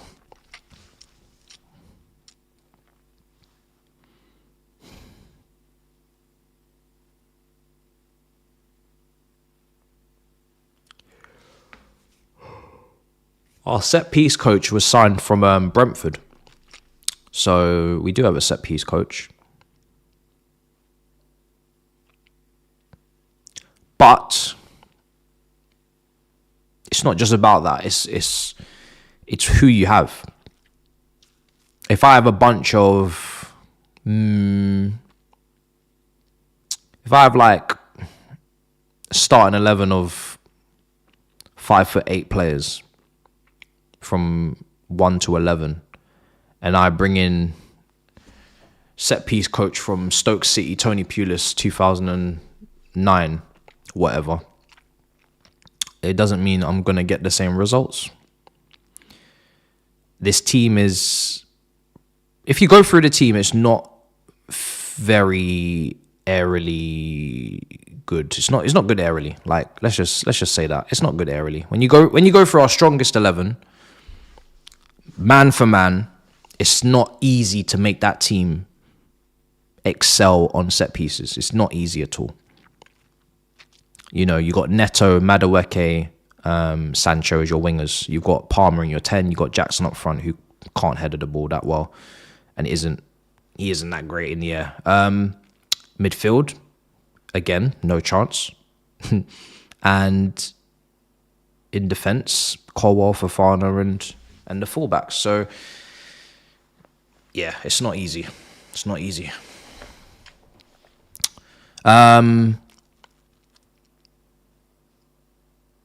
Gusto. The one that I'm really looking at is Colwell. He needs to become elite in the air. That needs to be one of his big things that he needs to improve. He needs to become elite in the air. He's not the quickest. He's not, a lot of things, but in the air, he needs to become one of the guys. That needs to be one of his big things over the next year. He needs to improve. Here's Nkuku, Tosin, Disasi. Is he going to smack in a long shot? Wouldn't mind. Oh, Vega, Tosin. Oh, shit. He's on a hat trick. Oh, my days. Yo, Disasi. Bro. You better. Oh, wow. He actually crashed that one in. Oh, my days. That was a banger. That was David Luiz-esque. Whoa, okay. So you want to do that, yeah? No, Disasi's fuming. Disasi's like, yo, that's what I was trying to do. Oh, so there is something in this. There's a method to the madness, Tosin. There's a method to the madness. What a strike. Opens up his body, bang. Oi, took that like a seasoned vet. Took that like a Frank Lampard. Took it like a Ballack. Why? That was lovely. That was a lovely finish. So now I understand what he was trying to do the last shot he took. Because I was even thinking, why are you shooting in the first place?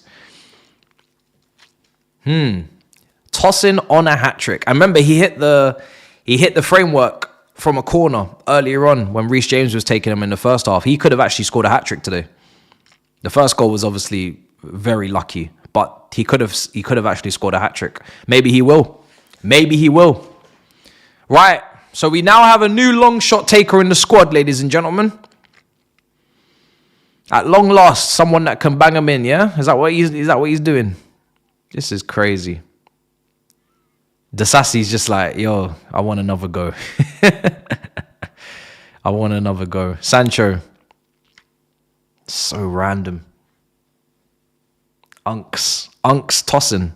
Banging one in from range. Here's Sancho. Throw in. Oh, man. Good dummy by Sancho.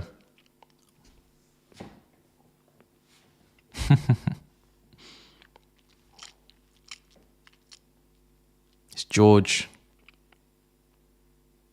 Cucurella is making the run. Open up some space for George. That's good play. Gusto.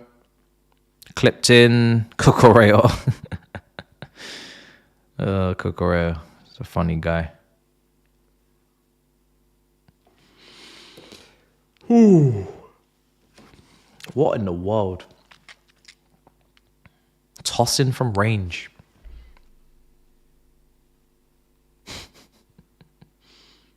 Just put tossing up front.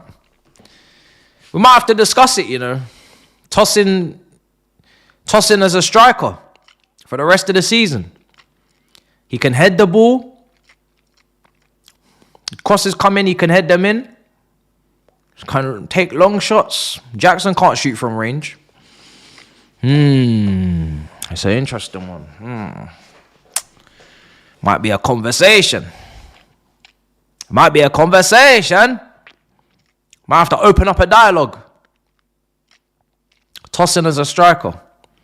Speak soon. Because he ain't playing a centre-back in the Premier League at the moment. You about to press this keeper.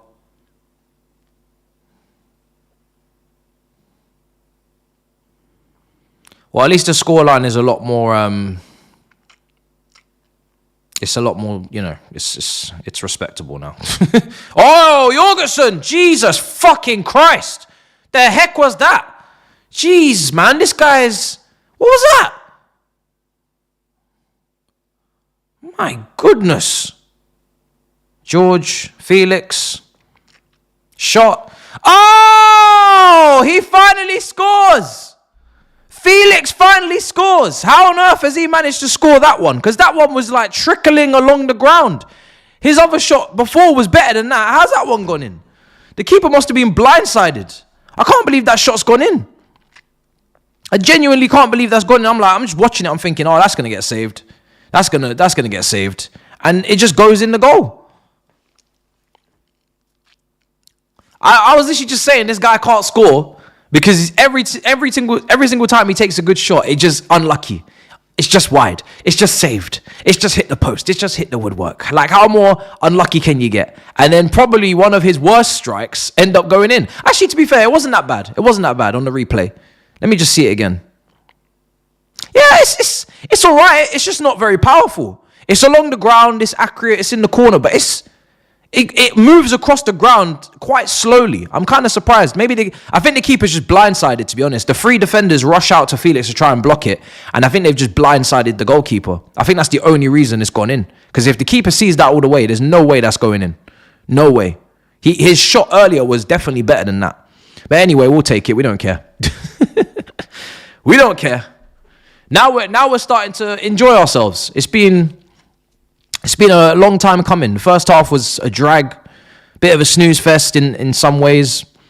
But yeah, we're starting to enjoy ourselves now. The scoreline's looking a lot better, a lot healthier. So we're up to the 4-0 that I asked for. I wouldn't mind a 5, but I did say 4. I said minimum 4, maybe 5. So I didn't think we was going to get it based off the first half, but he's made those changes, and we've started to look a lot better. So I'll take that. Won't complain one bit. You know, if you're not going to have many if you're not going to have many, young players playing, you got to batter them at least. At least make it worth our while, There's no point beating a team like this 1-0 or 2-0 and saying, oh, yeah, the seniors beat Morecambe 2-0. Like, come on, bruv. If you're not gonna give new opportunities, then we need to see a big win. Because that's how you get confidence into this squad, not by winning 1-0. That's probably gonna take the confidence down a level, if anything, not up. Cucurella is on the ball. Here's Felix. Felix cutting in, shoots. Oh, that's a banger. What's going on, bruv? What the fuck is going on here? Oh my days. What's going on? The goals are just going in. The goals are just going in for fun. Every time we shoot, it's going in. The Morecambe keepers said, I've had enough. I'm off the clock. My shift ended at about 4:30, 4:20.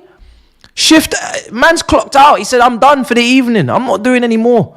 4:20, my shift ended, and you lot still got me doing overtime. He said, nah, I don't do overtime, brother. You have to pay me extra. That they need to negotiate with the Morecambe keeper. It's got to be giving him double pay for this. This is mad. Look at that. That's a great shot. That's finally one of his good shots going in. That's a wonderful strike. It's right in the corner, to be fair. What is going on? Is this for real? Is this the same lot that I saw in the first half? Guys, what is going on here, man? Now it's the FA Cup game again. Oh my days. What is going on? I mean, we always said that we would win this game, you know what I mean? Even when it was 0-0, we say, yo, we're going to win this game. It's just, are we going to win it well is the question. Are we going to win it the way we should, or are we going to win it in a nasty way? And it was looking like it was going to be nasty. But thankfully, we're starting to have some fun. Jorgensen, though, Jesus Christ. This guy, bro, what is going on? He's struggling out there. Goodness me, he's just... What's going on? Doesn't look comfortable at all. Does not look comfortable. All right, I've refreshed anyway, because I forgot. Here's Sancho. Go on, Sancho. Oh, come on. Come on, man. Even Sancho, why are you not just shooting anyway, man? Why are you not just shooting? You're literally, you're almost on the penalty spot. Look. This is what I'm talking about. Shot volume. How are you not shooting? You've played your 1-2. Shot volume, bro. 0.9 shots per game. You're in the box. Take the shot, bro. Why are you not shooting? Fucking hell. This guy don't shoot. He's afraid of shooting, bro. Shoot. Oh, man. Shoot. What is going on here? He doesn't shoot. He's allergic to shooting. He doesn't shoot unless it's literally the perfect point. He doesn't take any risk with the shooting, man. Oh my days. Hey, listen. It's mad. He's helping Felix. I know it's nice to be helpful, but brother, get your own. Get your own, man. You're in the box. Take your shot.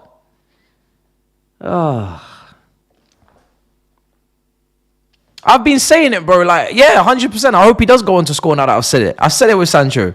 Sancho does not shoot enough. He doesn't shoot enough, man. He needs to take more shots. He can shoot. I don't know why he's like this. He's actually a good shooter. I remember when Hudson-Odoi was coming through the ranks in the youth academy, and I saw this incredible shooting from him. Top corners, bangers, blazers, firecrackers, everything. But then in the first team, it didn't really materialize. I don't know. You know, obviously the level is big. It's a big jump, but his shooting was sometimes tame, and You know, he didn't really wrap his foot around it enough, and he had that little curler that he's been showing as well, but he just didn't really get enough goals. And then Sancho, I'm actually looking at his Dortmund numbers, and I'm thinking this brother's smacking in double digits every season. He gets goals, but I don't know what's happened. He just doesn't shoot. Is he traumatized? What happened to him? I don't know.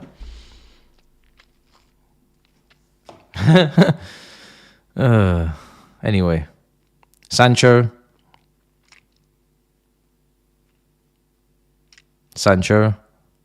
Oh, unlucky. He's been much better than Neto, though. Bruh, since Sancho come on, the team looks way better. Way better since Sancho come on that right-hand side. Much better than Neto. Much better. Much better. He's playing like you should in a ball-dominant team as a winger. You know? You want the ball, you take your touches, you're linking up, you're 1-2s, you're trying to find solutions for the low block. Just take shots. Obviously, Cucurella, that goes without saying. Cucurella is just this brother's just crazy. But yeah, just take more shots, man.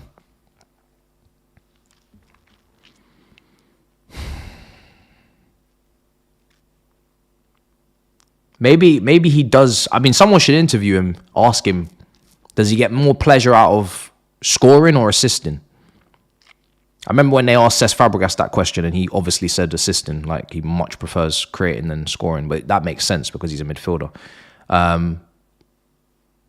But yeah, Sancho is looking like more of, I mean, we already knew this, but he's definitely he's a creative winger. He doesn't look like a goal scoring winger right now. But the thing is, I actually think he could get goals. That's a good cross. Oh, I think he does like creating. You can tell.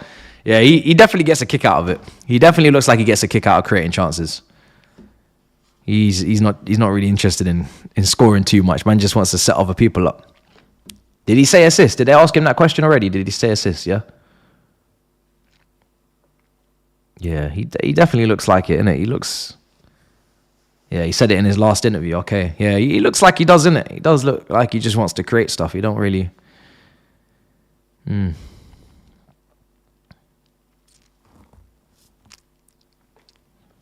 Here's Gusto.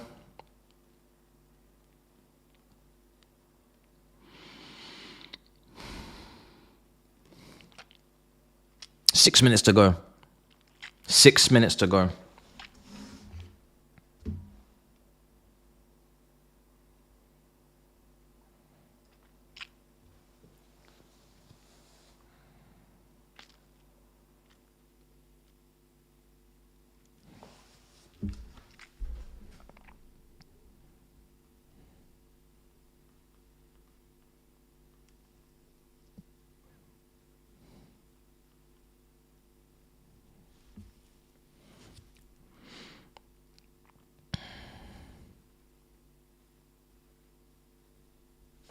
$84 minutes.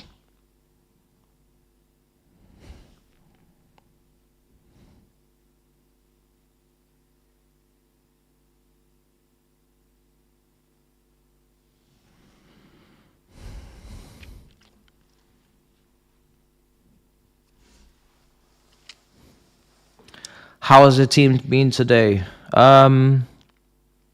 Second half, far better than the first half, that's for sure. Created some chances in the first half, mainly off set pieces, but a couple of open play as well. But I'd say in the first half, it was a Felix carry job. Second half, we've had more people come to the party. We've got Sancho involved now. Cucurella is getting involved. Felix is still doing what he's doing. So there's more people that are actually contributing to the attack. So it's better. It's much better. Second half is really good. Really good. Much better. Much more enjoyable. So first half was really very reliant on Reece James' corners.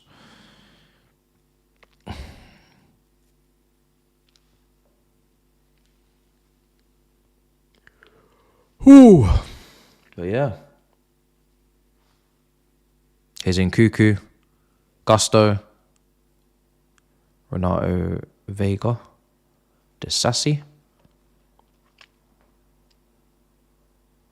No news on the front of shirt sponsor, no. I don't imagine us dropping points in the Premier League is going to help, because we're going to be dicing with whether or not we're in Champions League football or not. So if we want to get that confirmed, we need to be winning games. So it's quite clear that we're going to be playing Champions League, so we can negotiate from a Champions League standpoint. If we can't guarantee it, then we can't do that, and then it drags out. And then it almost makes waiting redundant, because the whole point of waiting is so that you can negotiate a Champions League deal for a multi-year deal, because that's the price point you want to play at. You can't do that if you've qualified for the Europa League. It's like, bro, why didn't we just have a sponsor this season then? You know what I mean? If we weren't going to be significantly upping our money the following year. Still playing on Thursdays. Don't know what the rates, I don't know what the difference will be, but it ain't Champions League money anyway. Felix, blocked.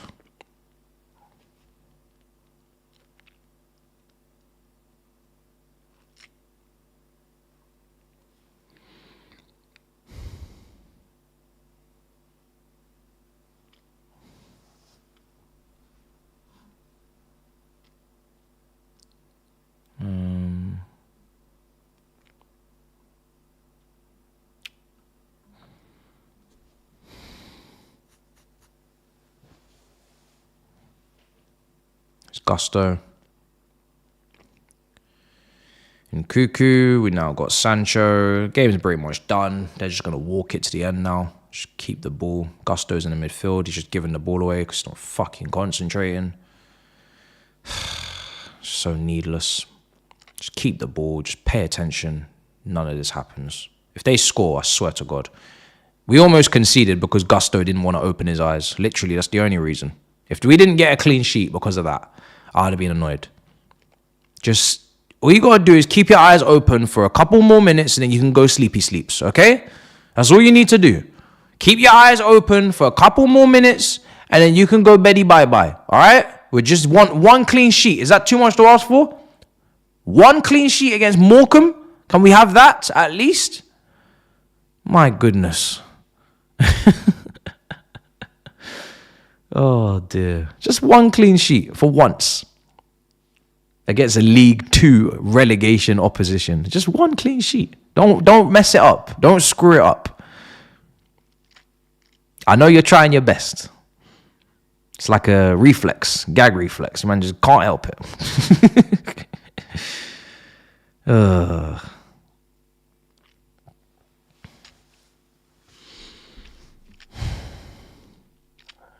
Sassy said no. How's Gu? He's still not really getting chances. I mean, he's just occupying the defenders and we're kind of playing around him, to be honest.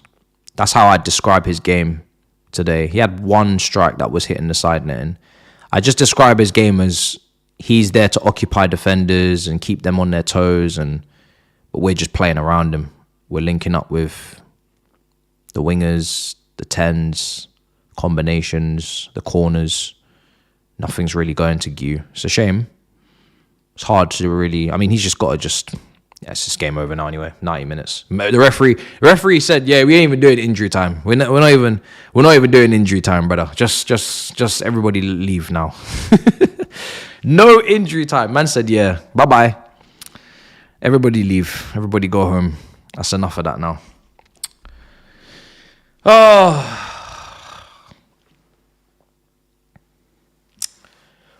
Woo! Lord heavens. That was a struggle in the first half, man.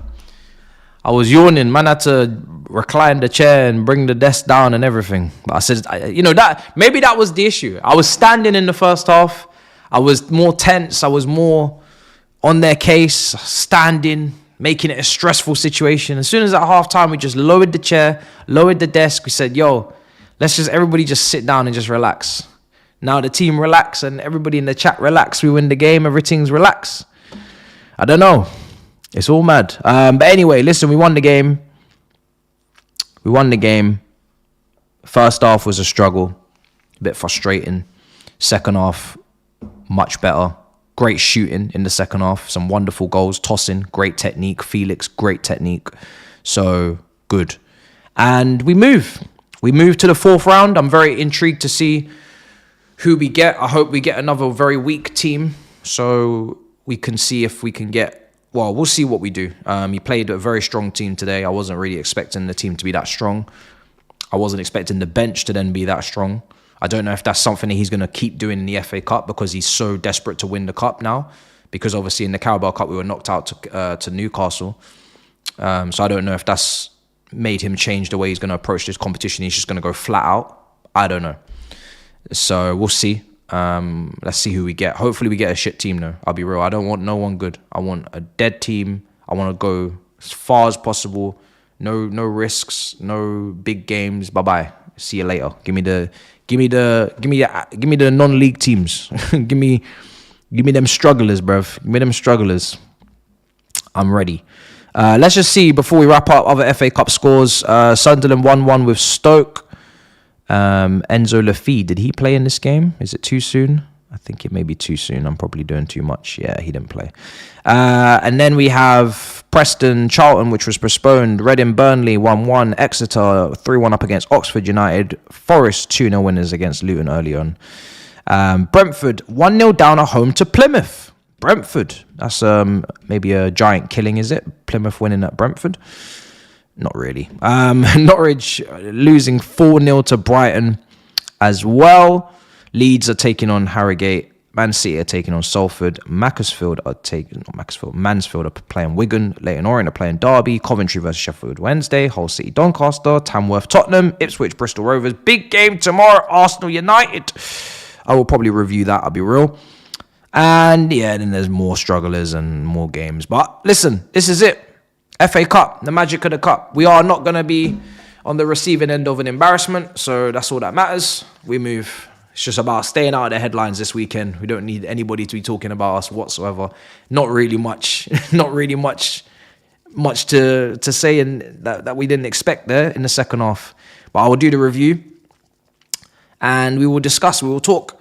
So, smash up the likes, guys. Subscribe. I will see you guys for the review. And yeah, that's really all there is to it. Big up your damn selves. In a bit, people. Peace.